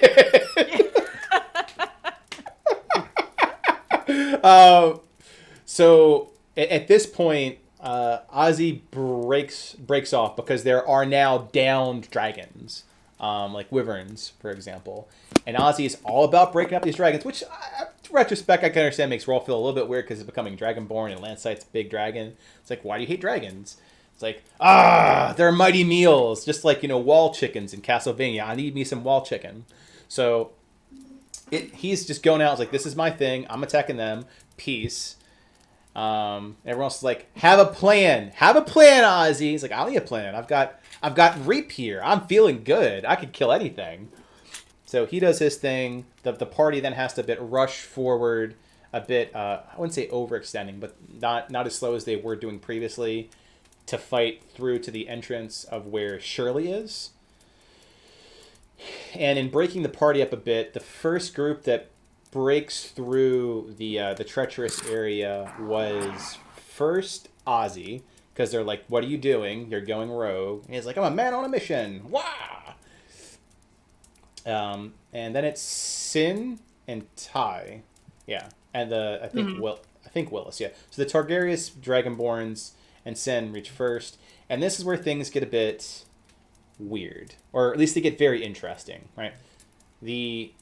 As if everything else wasn't. So Sin starts calling out Ozzy, because Ozzy is like, hey, where's the dragon? Like, my whole entire thing here was that I'm killing dragons. Again, in retrospect, I can see why this makes Rolf very uncomfortable. But it's like, I need to kill these powerful things. And it's like, why? Because like, I need this power to kill Jacob. I'm like, I'm so close. I'm at the last leg of my mission right here. I just need a little bit more. I need one more good dragon nom.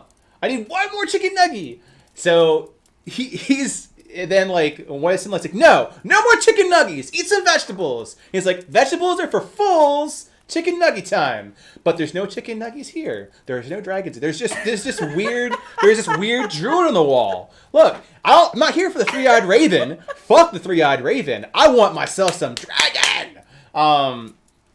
And Sin's like, you need to calm down. It's like, I'm not gonna calm down. You calm down. It's like, you know what? This has been a long time coming. You're in my way too. I see this is how this is. You are my enemy. So Sin and Tai go square off against, we'll call it like a cracked out Ozzy, effectively, and find out that Ozzy is super strong, as if like, you know, Delandro's pace wasn't bad enough. Delandro's pace plus whatever he was doing to go full fucking Super Saiyan with this artifact wasn't making it better. Plus whatever the fuck his breaker abilities is doing, and he damn near one shots Sin. Like I forget like how close. Yeah, but like she was already pretty injured.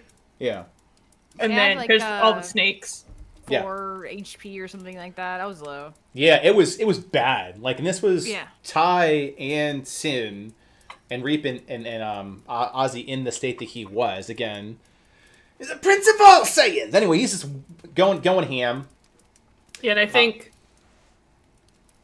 I was gonna go like they were fighting, and by the time like they were hitting, like he was gonna essentially do the killing blows. Yeah, when... I'm getting to that one. Yeah, so yeah, like, yeah. Hits Tai. Like I think the mental image that was nice and very true anime style is like feet cutting through the ground with the amount of force that he deflects against with Sunder.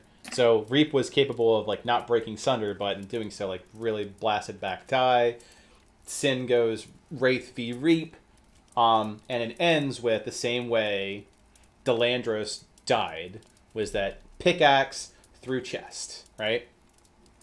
And we all know how this is going to end. Well, the rest of the group finally comes in to see what's going on here. Like, Shirley's up on the wall, again, very 3-eyed raven style in the tree, and being like, are you guys here to kill me or kill each other?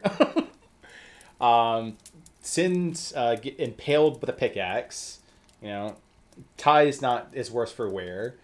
That is when, what is it? I think it's that point that who I think. Yeah, it's Paulo. It's like what Paulo gives. Because at the beginning, everyone got gifts. But Alexa banishes Sin so she doesn't die. Yes. Alexa banishes Sin so that she is not blipped out of existence.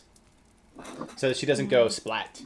Yes, Smart. she can't be there when the weapon detonates. When it detonates. Because it hits and then it has like an explosive charge at the tip. It's bad news bears. Anyhow. Paolo, I'm pretty sure at that point is when he gives the orb or Ford's soul to Alexa. Mm-hmm. Yes. And prior to, I can't believe I forgot the fucking gifts. It was these gifts happened at the top of the cave before we went in. Right at the top of the cave, like he's like, wait a moment. There was that moment of pause. Yeah. And saying, hey, you know, here's the soul, like Ford's soul. It's in the best hands it can be in with Arhor'ha, which he mentioned is Alexa. At that point previously, though, Cap had already gotten the book, like these pre-gifts at the beginning of the marsh, like the Book of Mississippi. There's the, which is like Ask Jeeves, which is pretty useful for Cap, right? And now it's Ask Cap, that joke. If you need something now, just ask Cap. He's Google. There was the transforming Alexa into a giant bird, very Lord of the Rings style. The joke was, what did Sin get? I have a key. The Got key, the key yeah. The fucking, yeah, the key that's still there, right? It's like it will remove a deal, which is super strong. And the idea, I think Palo mentions, like, if you don't like these bracers that you have on you, they feel like shackles, like, it could nullify those too. Like, but the idea is, like, I'm giving you a choice here, because that this is a very powerful artifact. It's like an anti-magic aura of the deals. It's like, it's from me. I made this fucking thing. I'm letting you use it. Like, not letting you. I'm entrusting it to you to use correctly. And then, what was it? The Soul just got, like, a jacket. But it was Paolo's jacket. He's like, okay, everyone got... Alexa can turn into a bird. Sin can, like, nullify any deal in Arhor'ha. Like, well, now Soul's is just safe from the rain. Yeah, it was raining. And Captious has got a book that's like, can read any book that's ever touched effectively. So like an instant library. Ask Jeeves. What do you get? Fucking jacket. Just like, you gotta be fucking kidding me. I got a compass. That's right. got a compass, yeah. You did get a compass. That's right. The compass that points towards adventure, so he'll never not know where his next adventure was. A reoccurring theme, because Maple also has one. But it points to home. And what was Zafina's was it points to the things he loves the most. It's generally the same concept, the thing you love the most. Anyhow, gifts, yay! The part where it gets twisty with going back to flashback done, going back to the cave. The main group that's not Sin goes down, and that's when Alexa banishes Sin, who is impaled. Paolo starts casting a spell, and rewinds like the second time. Time travel fucking happens. Rewinds how the past, I think it was like 6 minutes or so was, in accordance to as much as you can fuck with fate and timelines. Effectively, like a alternate reality, like rewrite. So that means that certain things have to still happen. The problem is that Captios is a photographic memory, so he remembers both things that happened before the spell was cast and then after the spell was cast. So he's like, "Oh, this all happened." And it's like, "I don't remember any of that shit, dude. You're bonkers." So I was going to say, funny enough, with Captios and his photographic memory, kind of reminds me of Orion and his continuity. So I feel like they'd have lots of fun conversations about shit they remember happening that no one else remembers. Yeah. These fireside chats, everyone thinks they're nuts. I gotta watch those too. So it rewinds at the point where the group was running back down the into the Shirley's cave again, but the change that they don't remember, like they're just reliving that same moment. But the thing that changed was that Ozzy, instead of getting in the cave, was able to hijack a wyvern and join the aerial battle, as opposed to go down into the cave and realize there's no dragon to fight. Like he's gonna go fight Bile in the air. So that's like the main shift, the one thing that changed. The group then fights Shirley, kind of like, because Shirley is just in the wall. She's like I don't want to say like an active participant. She's a passive participant. The rain has really reduced her forces. She doesn't have much means of defending herself. But there is this portal that is down there, kind of giving the idea that she was not working alone or working with something else that has a different agenda. Well, portals are very defended, at least on one side. So the group decides it's time to close this portal to Avernus. So portal to hell. Good old hell portal closing. Good Diablo. Captios and a majority of the group channels their energy into like closing the portal down. The big heavy hitters, which is Sin and Ty, I think they're doing the actively engaged. Like a bunch of people were doing pew pews from the distance, like, but mostly just Sin and Ty holding off the Bone Demon that came out, or Bone Devil, and this huge shenanigan train. And they get the idea of like how vicious that was. Sin was getting pretty weathered by it. Ty's an NPC, so we like just focused on Sin's side of it, but it came to the conclusion of like how strong that damn thing was, is that towards the end, Sin was still getting like Rocky Balboa'd. And Alexa pulled a moment, like used invisibility to get in there to move Sin out of the way and like took the hit for her. Again, a very like Ford entrusted me, like I care about Sin sort of moment, but got like eradicated. Further reinforcing, if you want to hurt Alexa, just jab something ballisticized through her stomach, because once again, she is grabbed, like pins to the wall with this big bone hand, right? And this thing's getting sucked into a portal like Ghostbuster style.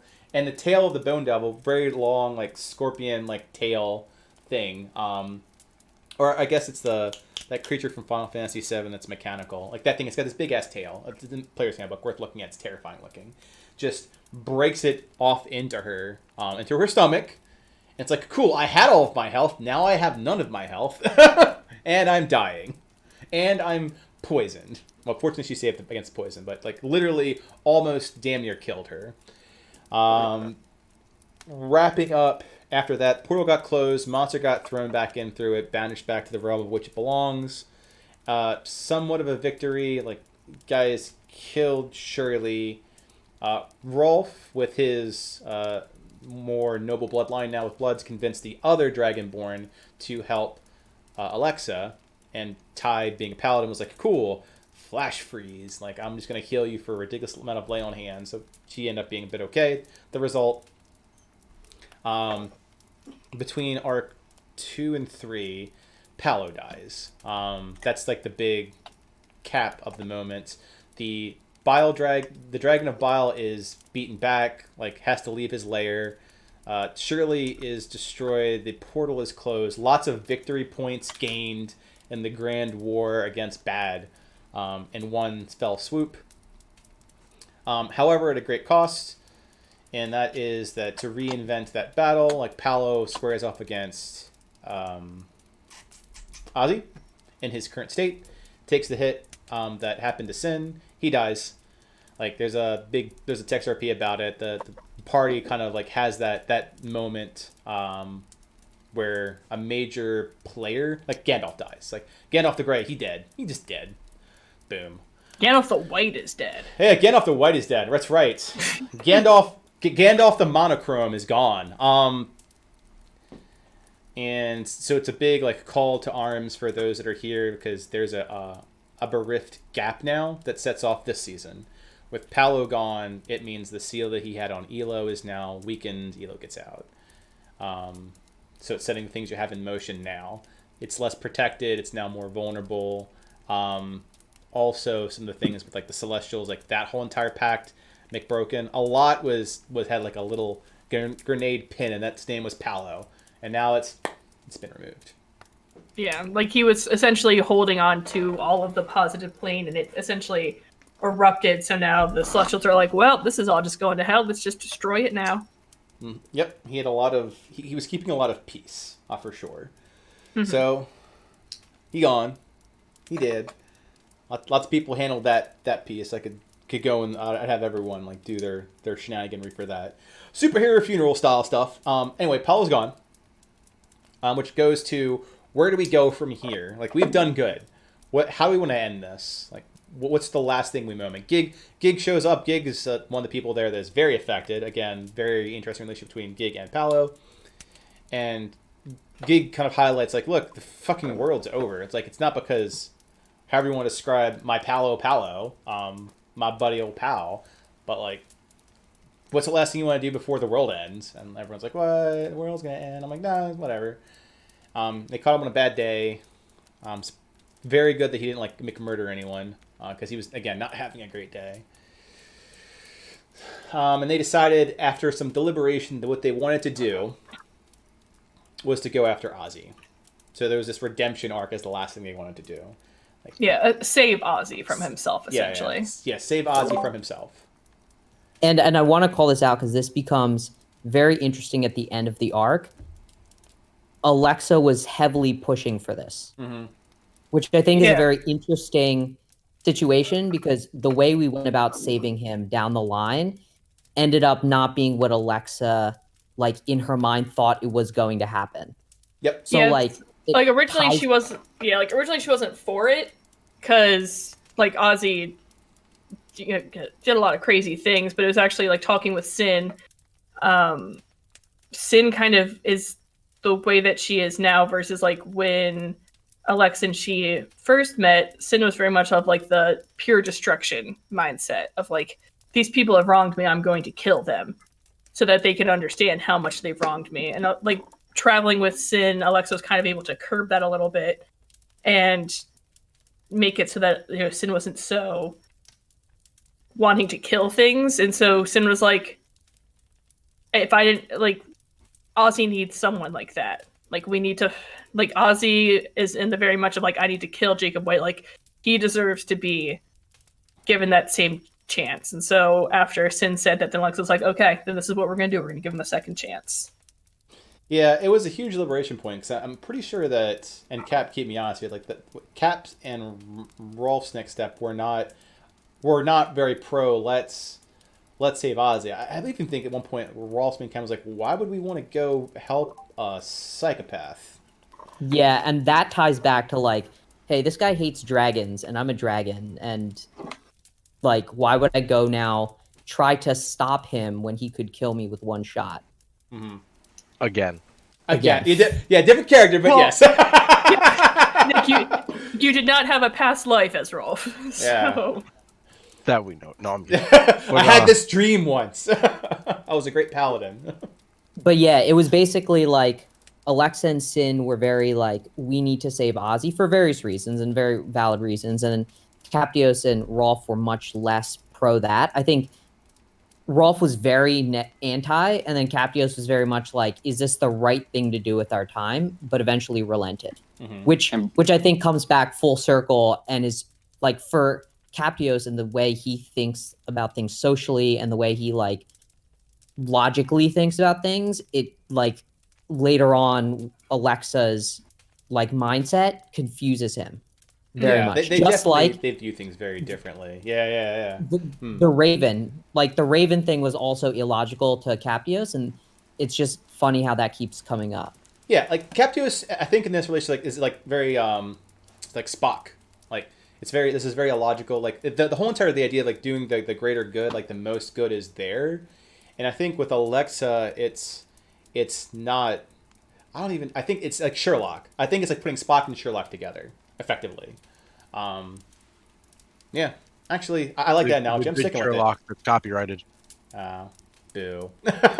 Do not take down my stream. Thank you. Bye. My whole 2 viewers will be very upset if you do that. Anyhow, but like they're both smart, like big picture people, but they go about getting to that big picture differently. It's like 2 great artists that have different artistic styles, but as a result, it definitely causes some method madness. So the group deliberates on their final actions. They get a gig joining them, and as noted until recently, like Gig's useless. He's just there to watch the insanity unfold. The person that probably like, could hit the reset button or do whatever, it's like, but they don't. It's the worst. Army of Keys, which is the next arc. So the first thing that they do to figure out where he's going is the general direction is back to where it all started in this season, back to the estate. So they go back to the estate and they find it completely wrecked, like on fire, in rubbles. The air itself is like shaking like gelatin, and behind this mochi of unhappiness is like these blackness and these eyes that are looking at them like something wants to burst through Stranger Things style and just go ham on Aurora. It's very reactive to Sin, so Sin was very, I don't think has to, but opted to be a bit more cautious with using her deeper powers like her rage abilities, because there was unknown if that would cause this weird tenacious bubble to pop. So the group goes back there. That's when Rolf and Gig have a series of moments, including looking for a key.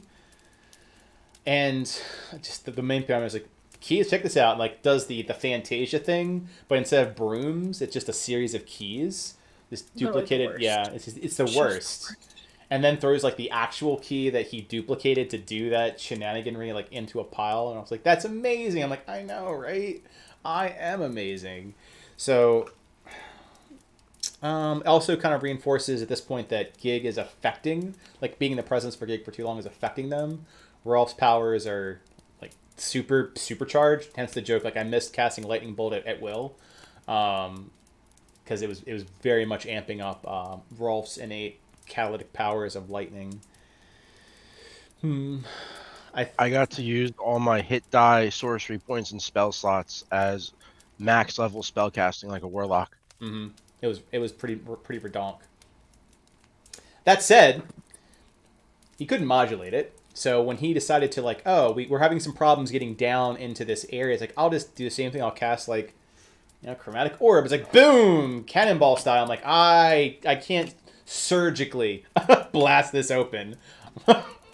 So there was like gigantic craters caused as a result, as they were trying to get down and explore the area and find out where they went. I don't think there was a whole lot garnered from being at the estate until they eventually got to the basement area. Keep me honest here, Cass. Yeah. Yeah. I mean, a lot of it was just trying to figure out how to get to the basement because we were trying to find Ozzy and Jacob White. So when we eventually got to the basement, we were able to get through, and the majority of the stuff happens once we leave that location. Yeah. The basement took a while, and there were some mishaps along the way, like firing off traps, like communication errors, the standard like misadventures. Mm-hmm. But in there, the key thing is that at one point further down was a place for a airship, which is a huge allude to Dante and Time's continued tangential adventures to all this. There was a few other things that alluded to, like Luna was there as well, and Warforged parts, right? Which in the very first season, like Ford made a reference to, like, this is where I came back online effectively, because of efforts that Jacob did. And like I think there's like an interrogation room in a book, because there was like a one-side glass and a place to sleep, and like the creepiness, like heavy breathing on the other side of the glass shenanigan that sounds very Jacob White. Anyway, he's a weird dude. Go through a portal, lots of portals, but this portal goes way back to go back to the seal, back where Clemens did his Clemeny things. Right back there, right back where all things seem to start and end is this damn fucking seal. Anyhow, party arrives there to top off the end of season 9, to pile on the trail of where this is where Ozzy is. Also likely where Jacob and Luna, briefly mentioned, right, ran off to run away from Ozzy. So they're like the rabbit, Ozzy's like the wolf. Ozzy's going straight there because the group teleported. They're just now arriving as Ozzy is flying on the site like Goku. Boom, boom, boom, like battering through a mountain to get to crack the coconuts to get to the person he wants to murder more than anything else in the world. Party gets in. There is some shenaniganry with the guards and alerts, which highlights something mentioned earlier regarding the use of time, because they definitely knew that time was happening, and that they heard the guards there, but they hadn't been detected, so they decided to wait it out. Then more things happened as a result. But they got through. They still ran into some issues in terms of alarms as they went through this other area. There was like wards that were just there to notify if people were moving across. You got into in the lower level, the room with like the oil and the water. I think that it was Rolf that was like, oh great, preparing ritual sacrifices, which seems on key for Jacob. But more or less didn't spend too much time in the lower area once you got through the enemies. The big key parts here for development was that tieflings are not treated well. Like, there is this element that they are seen as pieces of like infernal, that they're agents, that they're possessed. Like, there's very superstitious and fearful people in the world. Tieflings get the worst of it as a result. So this elite guard force was very much heckling Sin for being like so bloodthirsty and just going like ham against them, even after being like attacked a few different times. So understandably frustrated. But Sin held back, like let that specific person get away, as opposed to just relentlessly pursue him until he's dead, because he was trying to escape. It was an interesting moral moment for everyone, because once that group of professionals needed to fall back or realize that they were just going to die if they continued to fight, so intelligent enemies, the important part with Sin was, even though this person was taunting him the entire time, she still was like, I don't want to be like Ozzy. Like, I've come too far, to mention something earlier that was mentioned between like Lex and Sin. Like, I don't need to pursue and kill him. He's already leaving. Same thing with the South. Like, they were holed up in the room where they teleported in through a portal. And at some point, the person ran through that group to make a last dash to the portal to escape, because that was their only means of egress. The group could have killed him on the way out. Did not. Like, really thought about it. Like, I know, like, Rolf really thought about it for a moment. I think Alexa really thought about it for a moment. I don't remember if, like, Cap thought about it for a moment. I thought that, like, Cap had already processed I think it was just because it's like I think each player except for Cap has kind of faced that moral dilemma of, do you just kill everything because they're in your way? And I think that was Rolf's moment where he was the only one that really could. do anything. He was right by the portal, and he let the person go through the portal rather than killing them. Yeah, it was interesting, like how the party handled response to sentient life. It's not like a golem, like it's not, or even an animal, depending on where like your spectrum of things are. It's not an ooze or construct. It's very obviously a living thing in person. And they killed one of them. They killed the archer, which led into a different conundrum of like Rolf went and looted the body, and there's a miscommunication of like, are you just trying to loot everything? It's like, and it's like, well, no, I'm also getting identification so I can get this, let that family or people know that this human being is now dead. But also at the same time as Gig was then stealing the soul of the body. That's the follow up to that too. It's like, and then like afterwards, like sends a Gig, no one's really seen him do this. Like, oh, guys, death isn't working right. I think he mentioned it prior to, but he like harvested that person's soul as opposed to letting it drift off to the ether, and that was harrowing because no one had seen him do that. So when you die, Gig may just take your soul. Who knows? Maybe Cloud will do it. We'll figure that out. Anyway, the group then pursued the second floor, and this last arc did not continue too much further because there was a very intelligent, thoughtful conversation about how to proceed. Because the main goal, mentioned earlier, right, was that there was some method madness, but the idea was they committed on, they wanted to save Ozzy from himself, like not make it worse. That was the goal. The second floor met with, I wouldn't say not, I don't think there was another group of enemies, but rather you can Misty Step through things you see, which includes a little trick of if you go look through a keyhole, I have in the past allowed you to Misty Step through the keyhole. But there's a problem with that, right? You are in there by yourself in a locked room, which may or may not unlock from that side. So risk versus reward. You can absolutely do that. Misty Step's like, level 2 spell? Makes sense. That said, there was that and a bad set of like rolls, like a look before you leap moment, and the roll did not really favor a roll off at the moment because of the bad roll. Like, did you actually look before you leap? Because you committed the action. Let's see what the dice say. Dice said, nope, makes sense, action orientation. Jump through. Well, all the people they did not kill were holed up in that room healing themselves, and then immediately jumped on Rolf to murder his face. That's when Sin bursted down a door. Rolf nearly pulled a Jonah and died that moment. They, however, did fend off the enemies.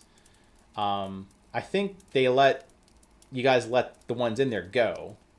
Yeah, it was this area in particular is where like Alexa started having her really big moral dilemmas. Yeah. Of like really trying to figure out what's going on. Like it started with watching Gig steal a soul, or just like take a soul off of someone they killed. Like that just like hit her because candles, at least like in general, they're supposed to fight the infernal threat, and there she is traveling with literally the infernal threat. Stealing soul, so like that like kind of started her irony. Like oh shit, yeah, like that like started her like oh shit, like I'm not on the right path here, and then Don't we worry, go Anakin. in there. Palpatine's got some force magic for you. It's all right. Yeah, and like we go in there, and Rolf is almost at the point of death, and Alexa decides to try to like reason with him and being like, hey, like I know you want to live, like just leave. Like, we will let you live if you just leave. Like, you don't have to kill our friend. And she was able to convince him to leave, but not before Sin goes to attack him.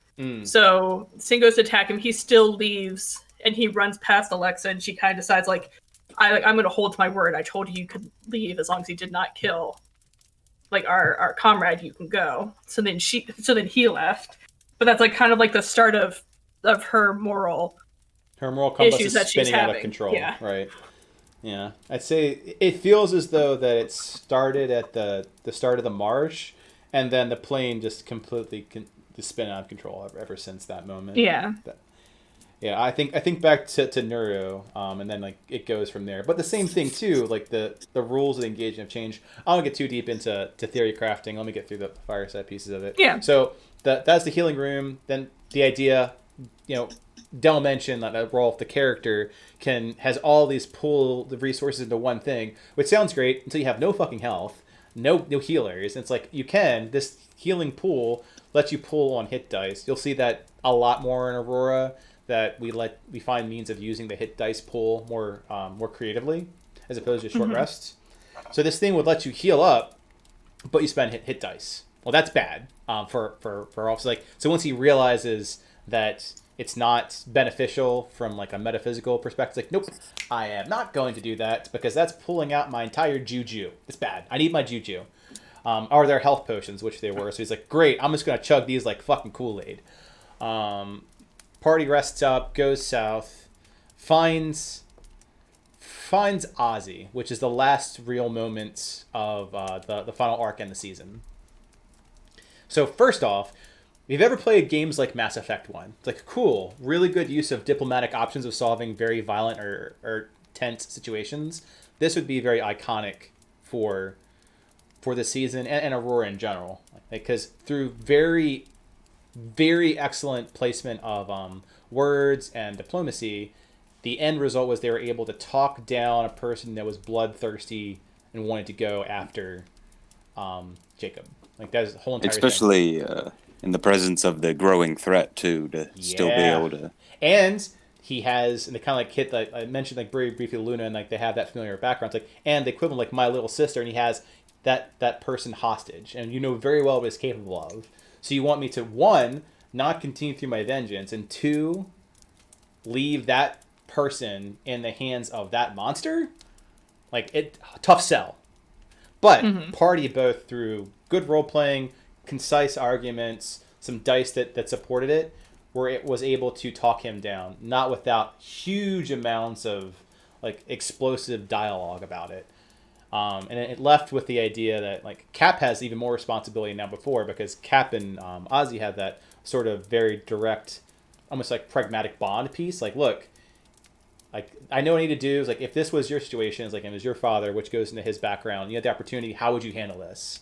Like, legitimately wasn't trying to throw in his face. And like, what would you do in this case? Like, really respect his opinion, which is good. There's like that brotherly bond thing going together. And like, Cap talked it through, was part of the persuasion pieces. Like, Sin talked it through. It's like, I don't want to lose you, which was, Sin's not a very like emotionally mushy character in that, even with people like Solus, but she really managed to like bond in with Ozzy and like kind of like cemented that positive spin of rivalry, and ended it saying, we're not going to continue this down. Whatever is going on here, if there are traps going off, if there's armed forces that are responding to us, anything past here, we're playing into a very intelligent person's hands. We're not prepared. We're overextending. And those like very concise points that Cap and like Del or Rolf were making in that. It's like, it's a very bad plan. We need to regroup. We lose the element of whatever it is we're trying to accomplish here today. But think about it. Lots of other things are happening. Great way to end the season. Everyone pulls out. That said, like, it's kind of been alluded to that like Alexa's no longer with, because the I'll let you speak to it to a higher degree, but my interpretation that was, yeah, but we also left someone in the hands of a monster. Well, and forgot. So I'll let you cover that piece, because it caused a emotional rift afterwards. Yeah. So when they were talking with like the big reason for why they were going to go and save Ozzy and like try to help him was that there was going to be like an emotional link, much like Alexa was one for Sin. And as Sin was talking with Ozzy, like Alexa was slowly realizing that Sin really isn't that emotional link for Ozzy. It's Luna. Like, as they're talking through it, like everything Sin was saying, Ozzy really didn't give two shits about, but as soon as she started bringing up Luna, was when you can tell that he cared. And so Alexa's like, oh, like, well, that's his link, then we have to save Luna. And as we're talking through, Sin told him, like, or I can't remember who exactly told him, but like, hey, like, we'll get Luna out of here. Kind of like as like a promise to him, like, hey, we'll get him out of here. I think that was Cap, because like I remember that Ozzy is like was holding the events of this to Cap, like putting a lot of trust, but if something bad happens, that he would be the focal point of Ozzy's ire. So that was like the thing that they said, and it was kind of like the grounding point to get Ozzy to agree. It was like, hey, we're gonna help Luna, we're gonna get her out of here. But then as they talked through it, Rolf and Capius were like, well, you know what, actually we can't save Luna now, we just need to leave. And Sin eventually, sided with them, like, okay, yeah, like, we need to get out of here, it's not safe, like, we could all die if we do this. And Alexa's like, if we aren't willing to put our lives on the line to save someone like them, then what are we doing here? Like, yeah, I think she's like, we need to help save her, and like she got very much on like the losing end of that, and I think for her it was a really big hit for her morals. Like she already wasn't feeling like they were doing the right thing in the party, and then when she actually saw the right thing in front of them and they chose a different path, or like they were like, oh, we'll come back to it later, it was like the final blow for her of like, I can't do good while I'm here. Yeah, the feeling of powerlessness, right? Like, and it's also the idea of what she thinks the right thing is, because and it's the interesting thing in perspective. Go ahead, Cap. Yeah, I was gonna say that two things. One, basically at the end of it, Ozzy was like, look, like basically he's trusting everyone. Like I agree he's putting more on Captius at this point, but he was also like, I will kill all of you. Oh if yeah, anything happens to him. Well, and that was after they decided that they were gonna leave. He's like, we're not gonna save her. Fine. Like if we don't make that party number one, I'm gonna kill all of you. And then two, you know, in Captios's mind, Alexa, like, and remember, it's a, how do you think about this logically? It was a, well, he couldn't compute Alexa's feelings because he was like, well, you just moved the goalpost. The goalpost was to get Ozzy, and I went along with that because it's like what you wanted to do. And now that I've successfully done that, you're not happy. You're like, well, we didn't save. It's like for him, it just didn't compute nearly as much. Like, because that's just not the type of person he is. Mm-hmm. Spock and Sherlock. Yeah. Yeah. Well, and two, the biggest issue with it is that we were going into a room that we had no idea what was behind it, and also we knew that death was not working. So, like, we could have just gone in there and died, saving something. Like, it was just, Yeah, and for I know, like, we kind of went to the idea of with like Alexa and Ford, where like Alexa's like, I have to be both of them. Like the reason I was kind of quick to why she got a little bit more emotional was because even though Ford didn't show his emotions, he was an emotional being. Like, if I fully imagine that in that situation, he wouldn't have even talked about it. He would have just gone and went to go. You can ask Trash Panda. That's not always the best thing to do, but that is true. That is probably what Ford would have done.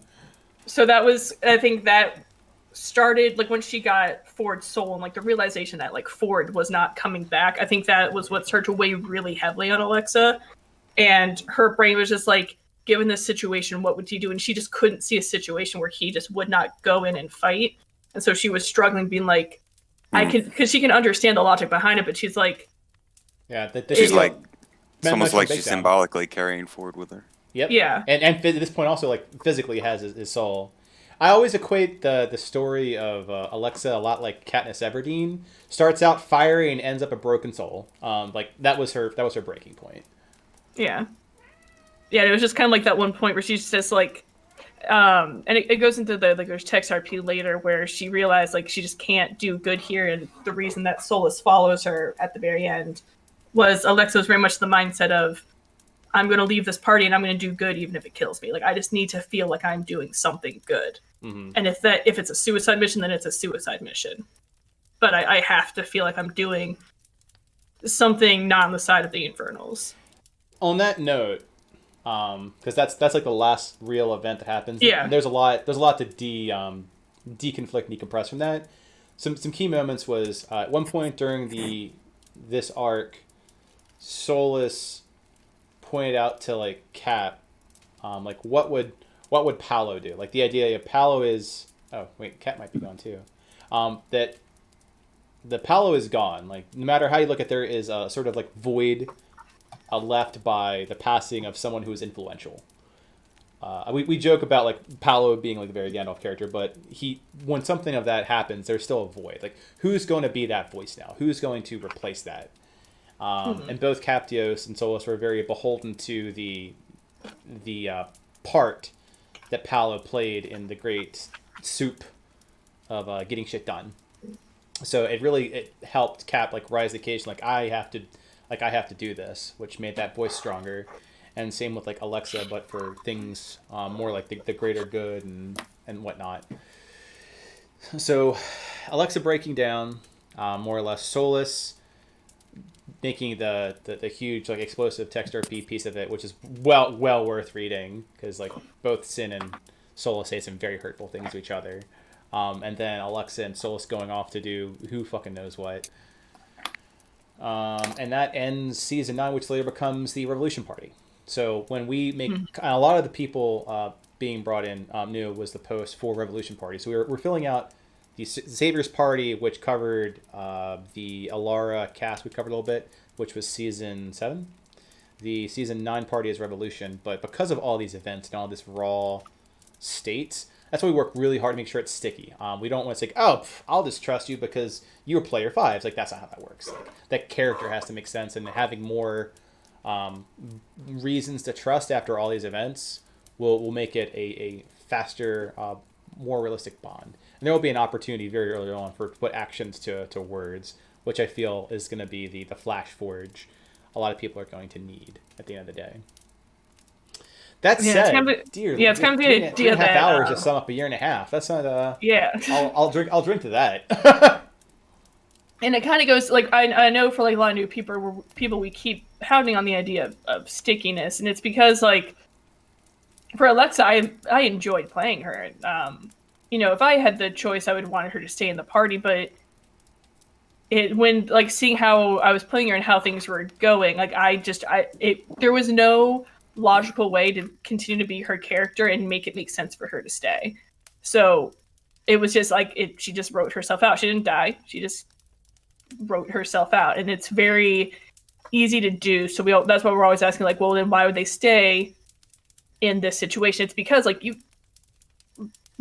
this coming season is going to be pretty deadly, but typically like you don't die. Typically you just like it just doesn't make sense, and then the person just won't stay. So we want to make sure that we can kind of negate those as much as possible, just so that there's a reason why you would stay.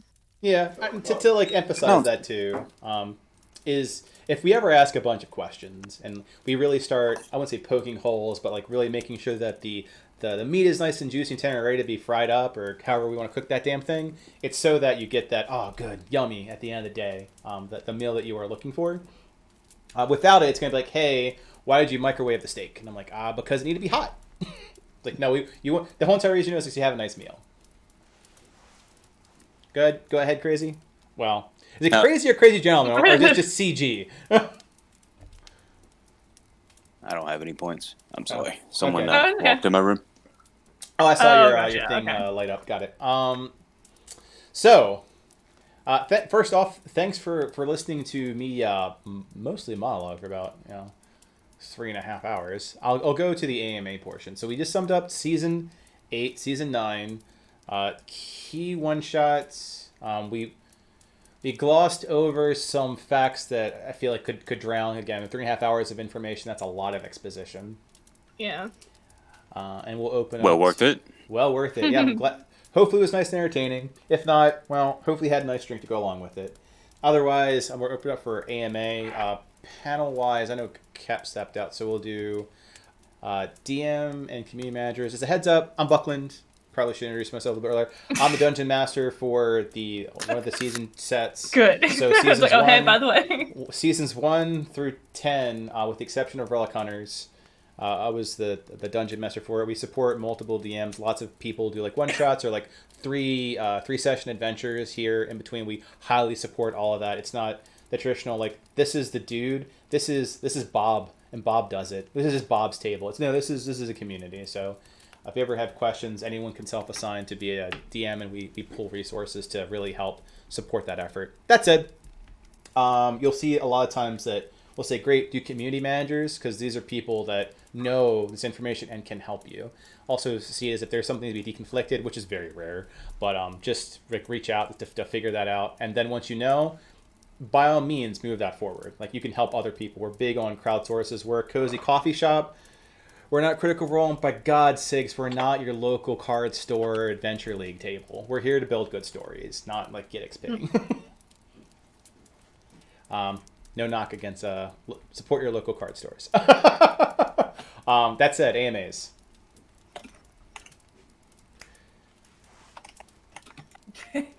Yeah. Don't know. Go. Where'd your name Buckland come from? So, I don't know what ANA is. Oh, ask me anything. Yeah.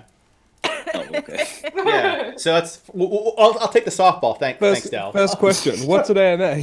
First question. An AMA is an acronym that stands for Ask Me Anything. The second question is where did I get my name from? I got my name from work. So I'm sorry that you guys hate deer. I'm a fan, even though I have to keep them off my property and have to deal with them eating trees and shit up here in agricultural land as well. So the nipple stuff. Yeah. So it came from a moment at work, way back when, before we started doing Arhor'ha Adventures, where the area I was in, which for classification reasons I can't go into details other than it's a room that is locked. So I'm in this locked room with other people. And one person was overhearing a conversation that I had with another entity. And it was very much, walking into it, the conversation should have gone complete shutdown, like, why are you having this conversation with me? It went for a bit, but it went very positive. Like, not only did something go completely in the opposite direction, but it went in the opposite direction excessively, which was very advantageous for what we were trying to accomplish that day. The Buckland part came from, man, they're just hunters, like, and they call this locker room now the forest. So they're going through the forest, and I'm just this young buck, and like, here's this, like, this buck right here. It's like, the hunters think they're going to go ahead and shoot us. Kind of funny how we were talking about deer earlier in Discord, actually. It's like, they're going to hunt us. They didn't expect, like, big buck to come out of nowhere. So you're in Buckland now, just get gored, like, you're gone. The end. So you're in Buckland. You're in Buckland now. So it became a thing. And it just kept going. It became very memey. I'm a big fan, based off of, what I do, that, like, nicknames and aliases choose you. You don't choose your alias. So it stuck. And I liked it. And then I ran across literally places like, there's a place in Virginia called Buckland. So I immediately stopped, took a picture of that. Yep, that said, here to hunting season. That's what I have to say about Buckland and the origin of my name. Good. Any other questions for Ask Me Anything for that, or panel community managers or party leaders? Mm-hmm. Yeah, I imagine character creation is largely story-driven. You don't want to make them overpowered right off the bat, but I was wondering about kind of the parameters that I need to be following as far as how to construct, and then go from there. All right, so we'll start with parameters. So it's definitely story-driven. The way we handle format is start with envision your character, the things you have the most control over, right? Imagine the character that you want to play and write a base, like almost like a skeletal background. What we're looking for is what are the seed ideas that make your character, both from their identity or what makes them fun. At that point, go ahead and like name things, but realize it's very malleable. It's like clay. You might say that you are a cleric to Lathander, but you don't know if this world has any Lathander presence, or maybe it's going to like Alamater or something else that they'll help fit. And expect that after you come with the idea of the background.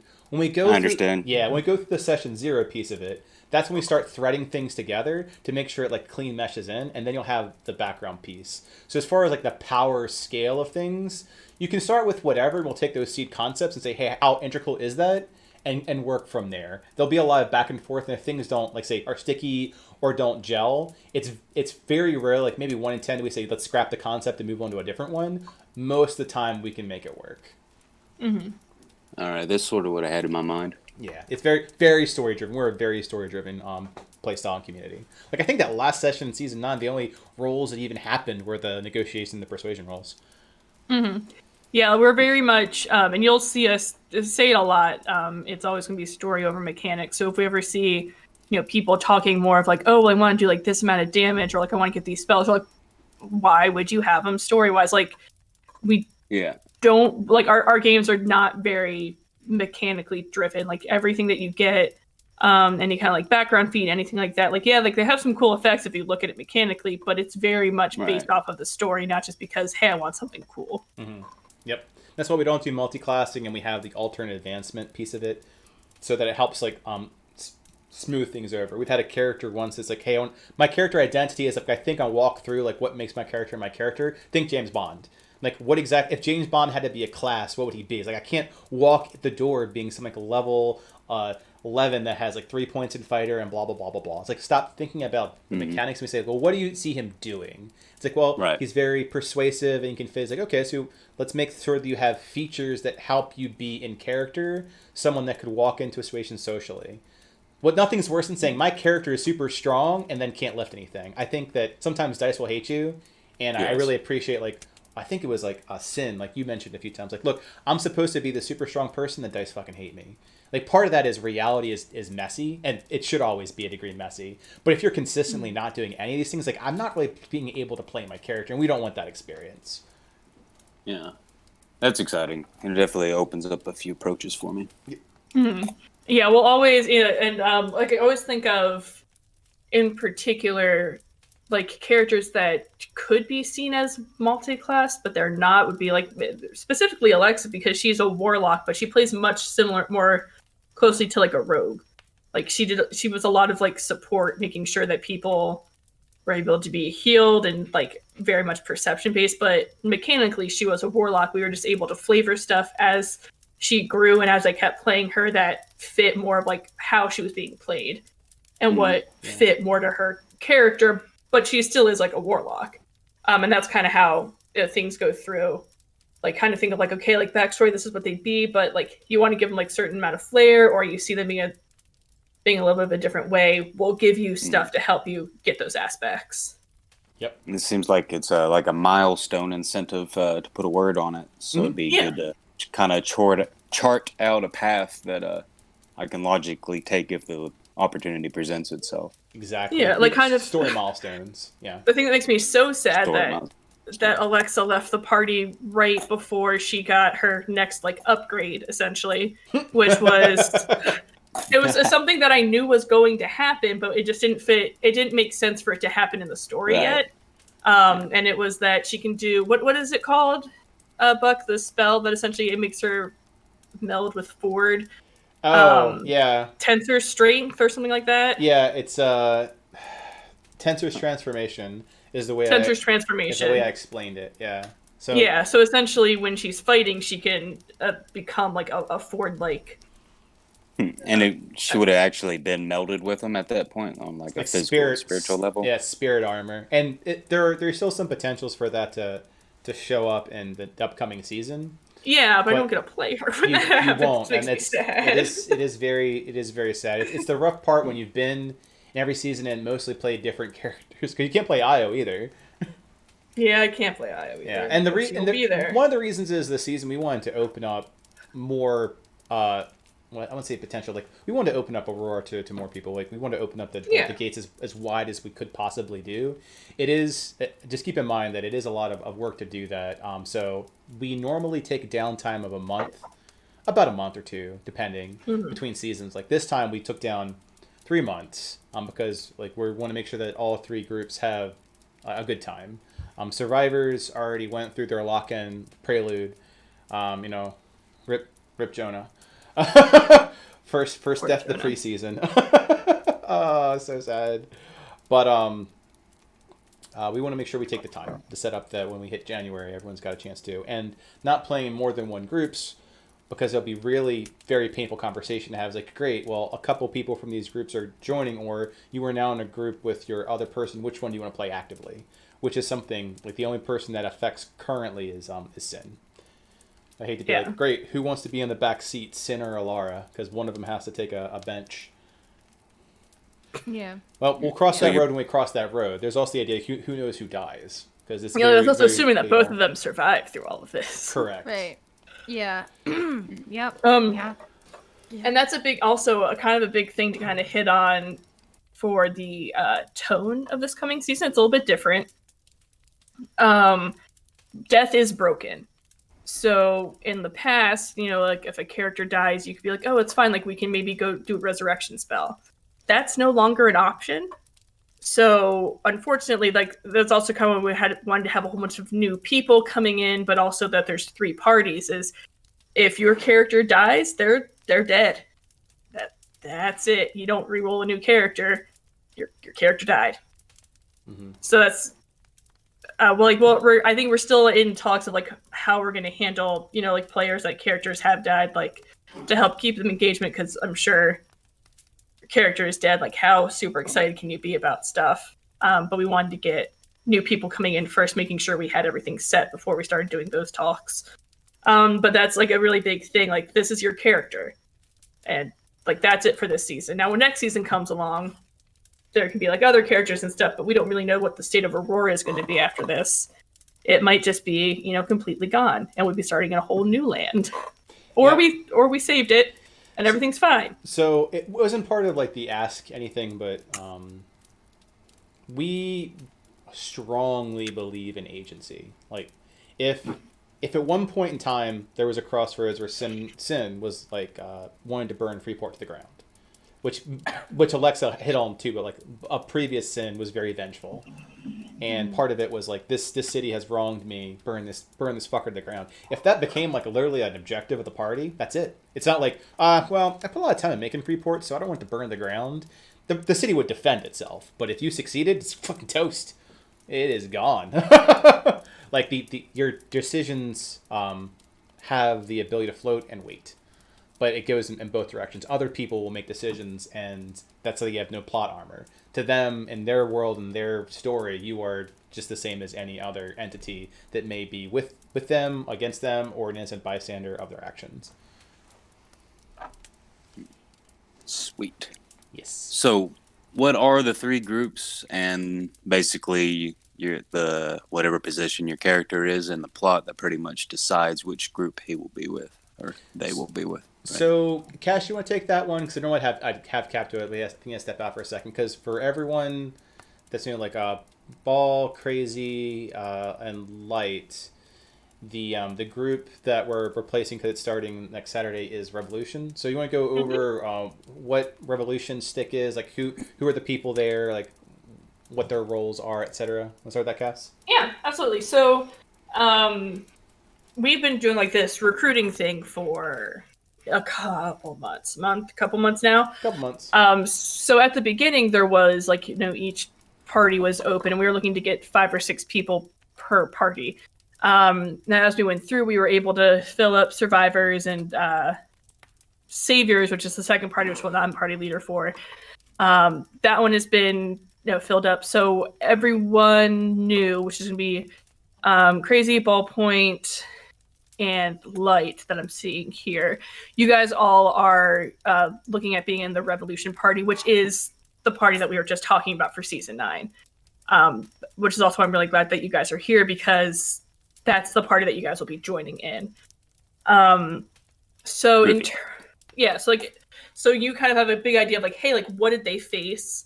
I think Revolution in particular is one that we really want to make sure that you guys stick and that it makes sense for you to be there, because as you saw through like the last season, like they're gonna have some trust issues, and they're gonna really want to make sure that you want to be there, because, you know, Alexa and Souls just left.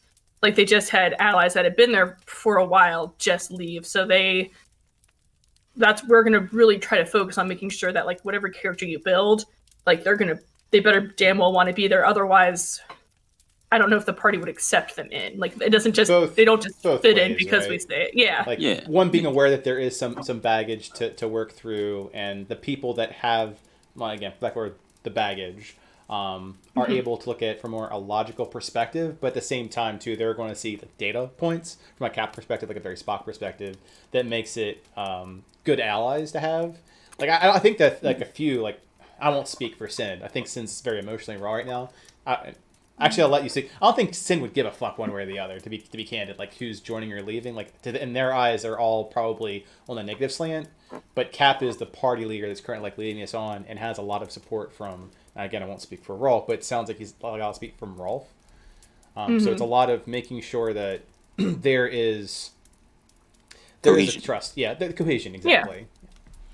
And so going into, you know, where does Revolution go from here? Because that is what the majority of, I think, all the new people here except Tim and Aldebrand already did his one shot with Saviors, who already kind of knows the spiel with them. What Revolution is doing is Captios realized as he was going through that, you know, like the light plane is gone, so the Celestials want to just smite all of Arhor'ha. And he doesn't like the idea that people that powerful, like, it's just out of the hands of the mortals and the people actually living in Arhor'ha. Like, they have no say in it. The Celestials are just like, hey, we're just gonna screw you guys all over and just destroy you. So he wants to... It's like the beginning of Hitchhiker's Guide. Or building an intergalactic bypass. You filed for a thing before, but we have to blow up Earth now. It's like, there's a huge problem that you're okay with blowing up Earth. I think we need to change the institution if that's okay with you. Yeah, so he wants to take away that power from the Celestials and distribute it to the people in Arhor'ha. Let the Arhor'ites be the people that decide what happens to it. Let's not make these like larger powers the decider of everyone else's fate. So that's what he wants to do. So that's what Revolution is focusing on. So they're going to be going to, there's Zodiarcs all throughout Arhor'ha that are essentially representations of the Zodiacs. You just take the R out. It's like the Zodiac. So like Capra, the Capricorn, Aries, Pisces, all that stuff. So you guys need to get allies. You need to go and you need to convince these Zodiarcs to stay on your side, help you fight, and eventually take down the Celestials. So that's kind of like your big focus right now is for Revolution. That's good for me. We need to form an alliance of rebels, as it were. Yeah, a rebel alliance. Yeah, very good. I like that. But yeah, so like that's what your guys' focus is. Whereas like Saviors, we mentioned that like Elo has been let out. They're going more on the, because Arhor'ha is facing destruction from 3 fronts. So it's not just like, oh, you solve the celestial problem and now everything's fine. Like there still is Elo. So that's what Saviors is dealing with. They're dealing with this dragon that they don't really know what his end goal is, but it looks like he's going to try to destroy all of Arhor'ha. So we got to figure that out. And that's the green dragon, right? The immortal? No. So Elo, so the green dragon is named Vine. And Vine is out, but really not much of a threat because it's kind of like it's doing its own thing. It's just not as big of a threat. Elo is a dragon that, what is the term? What was the name for Elo? He's a celestial dragon, but he's like destroyer of something. What was his title? Well, Elo is considered like an astral dragon in all things here, but he's a Dawn War dragon. He's Dawn War, yeah. Yeah, Dawn so War he dragon. he was summoned by Elohim, Elo Elohim. But when they brought him in, he was not brought in complete. So there's a part of him missing. And some factions in Elohim realized that, hey, maybe having Elo here isn't the best option. So they were able to seal him away, and that's what Palo helped with. Oh, yes. I remember and the Saviors Party, some of them were there when Atlas was created, which was the missing piece of Elo. So, like, everything else that didn't get brought over when they summoned Elo, that's Atlas. And Elo and Atlas are fated to fight, and so now they're trying to help train Atlas to be like, a good dragon, and like, hey, let's not murder everybody, and make him strong enough to be able to fight back Elo and save Arhor'ha. Yeah. So the good analogy for like the Elo Atlas thing is like, think of a grappling gun, right? Hook at the end, chain, wire, gun. The hook that hit over first, like the advanced, that's Elo. Like the whole entire gun is bad news bears, depending on how you look at it. And then it's like, well, the hook arrived in Arhor'ha, so half of it did. It's like, but I see this wire, and it's connected to the rest of that gun. It's like, man, that thing's reeling in. Before we know it, we're going to have a full grappling gun in our hands, guys. And then shit's going to hit the fan. Well, the rest of the gun came in. That was Atlas. It's like, now we've got grappling gun. And it's here. Yeah, and I know I've posted several times because I still stand by it's a really important one-shot for especially newer players to watch. And I will probably post it, till people tell me to stop. The Saviors one-shot that we did. Is a really important one-shot to watch because, yes, it does give more context for Saviors, but there is a portion where we actually... you get a chance that we don't frequently get, is where you have someone that has access to all this lore, you can ask them any question, and we actually asked good questions. Those typically all don't line up. So we ask the right questions, so it provides a lot of lore for not only what Saviors is dealing with, but also what everyone else is going to be dealing with too. It really just kind of like, how is Arhor'ha created? Like, it provides a lot of really good information for you guys to know. And I'll try to find it again. I know I've posted it several times, but it is just a really important one for especially newer people to watch, because it's going to fill in a lot of gaps and a lot of stuff that you might not think about and just make your life a little bit easier. So I'll post it again, always. Sweet. But yeah, that helps provide what's going on with Atlas and Elo and what's going on with Gigareth, which is something that Revolution's going to have to deal with because, something we did not mention at the end of Season 9. We completely neglected that, didn't we? Was because, well, no, not because. While we were having this conversation, it's kind of like, hey, if you're going to do like a short rest, if you're going to talk, stuff is going to keep happening. So like we were talking with Ozzy, we were convincing him to join us during this whole time. Jacob White is doing a ritual in another room, basically making a deal to have Reth, which is the other part of Gigareth, to come out, which is what you don't want. What you really don't want. Entire seasons 1 through 6 were all about stopping from happening. Just like there was a whole thing where they were stopping Reth from coming out, and in like one day, Jacob White, just the asshole that he is, was like, but Reth. So now Reth is out, which is something that specifically Revolution Party is going to be dealing with, because this goes like more into lore. So I'm going to like lightly touch on it. Gig is part of Reth.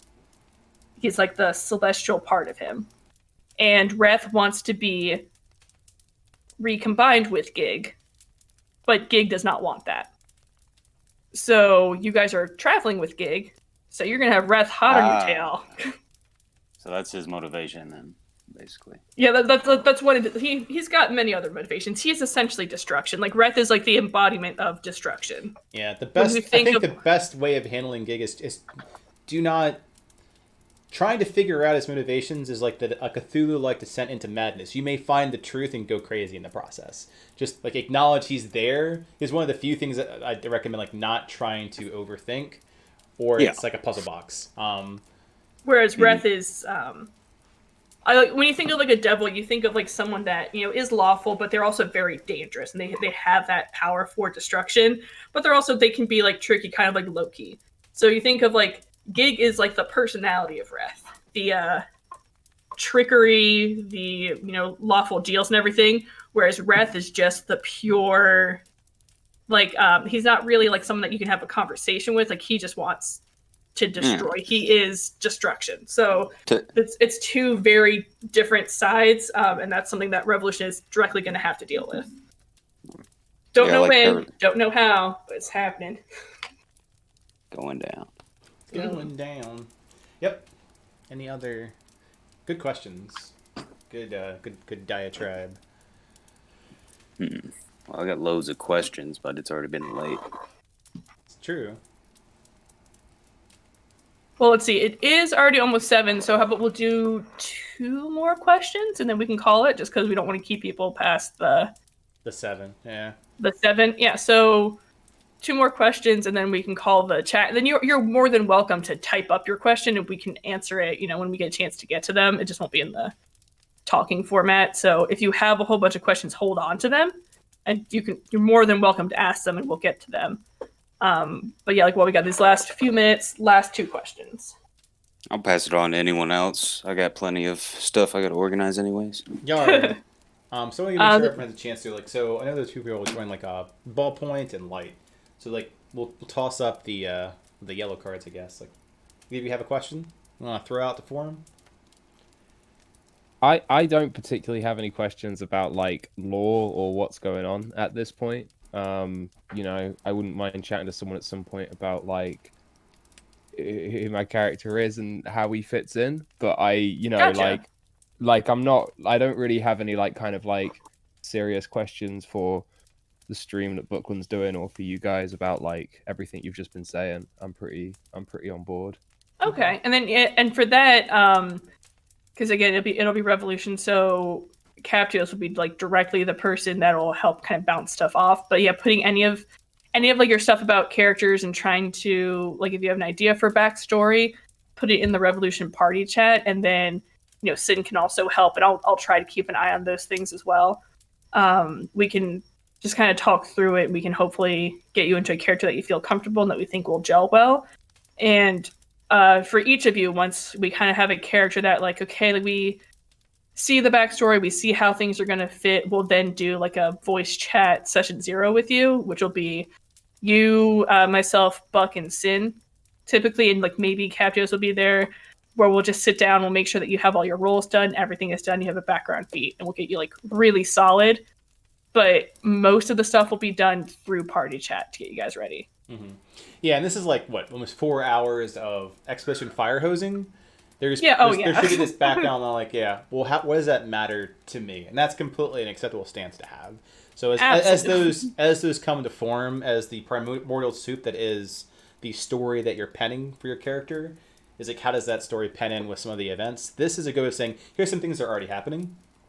Mm-hmm. They will be affecting your character one or the other. The best way to make them sticky and make the session 0 is more seamless is to think about those as you start building your internal character's narrative. Because the stickier, the more you thread things in, the more they feel like they live and breathe in the world around them, as opposed to we're like airdropped in.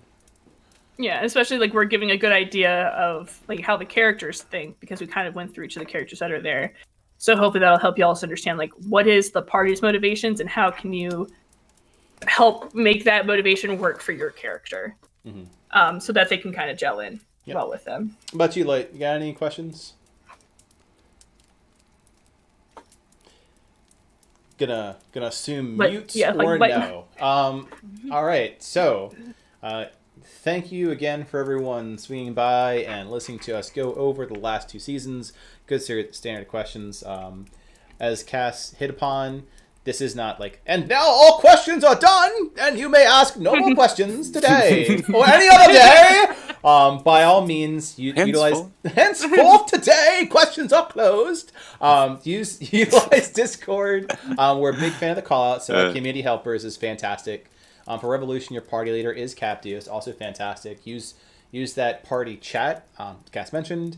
We'll respond in kind, and the format was already kind of hit over, and that's the path to the timelines. I think was the important thing too, is that to get everything locked in, we're going to want to get everything locked in for the Revolution's one shot, which is next Saturday, by Wednesday. That way everything is cool and settled. You guys take a fast track ahead to get you guys to the one shot for Saturday. A big thing we don't do, and that's on stream, recorded, 404 error, that's literally the time for it, is we don't do last minute things. Like we have an entire week ahead. We definitely say take some balance, work-life hobby balance, absolutely, but come prepared. So decisions get locked in by Wednesday. It allows the storytellers a chance to be very thoughtful about what you're doing and make sure that come Saturday, we're ready to have a good time. So having something done at like Saturday morning, no bueno. Friday, no bueno. Yes. Thursday, really pushing it. So those are boundaries. That said, we'll shift over to Discord chat. I'm going to close down stream with a 1, 2,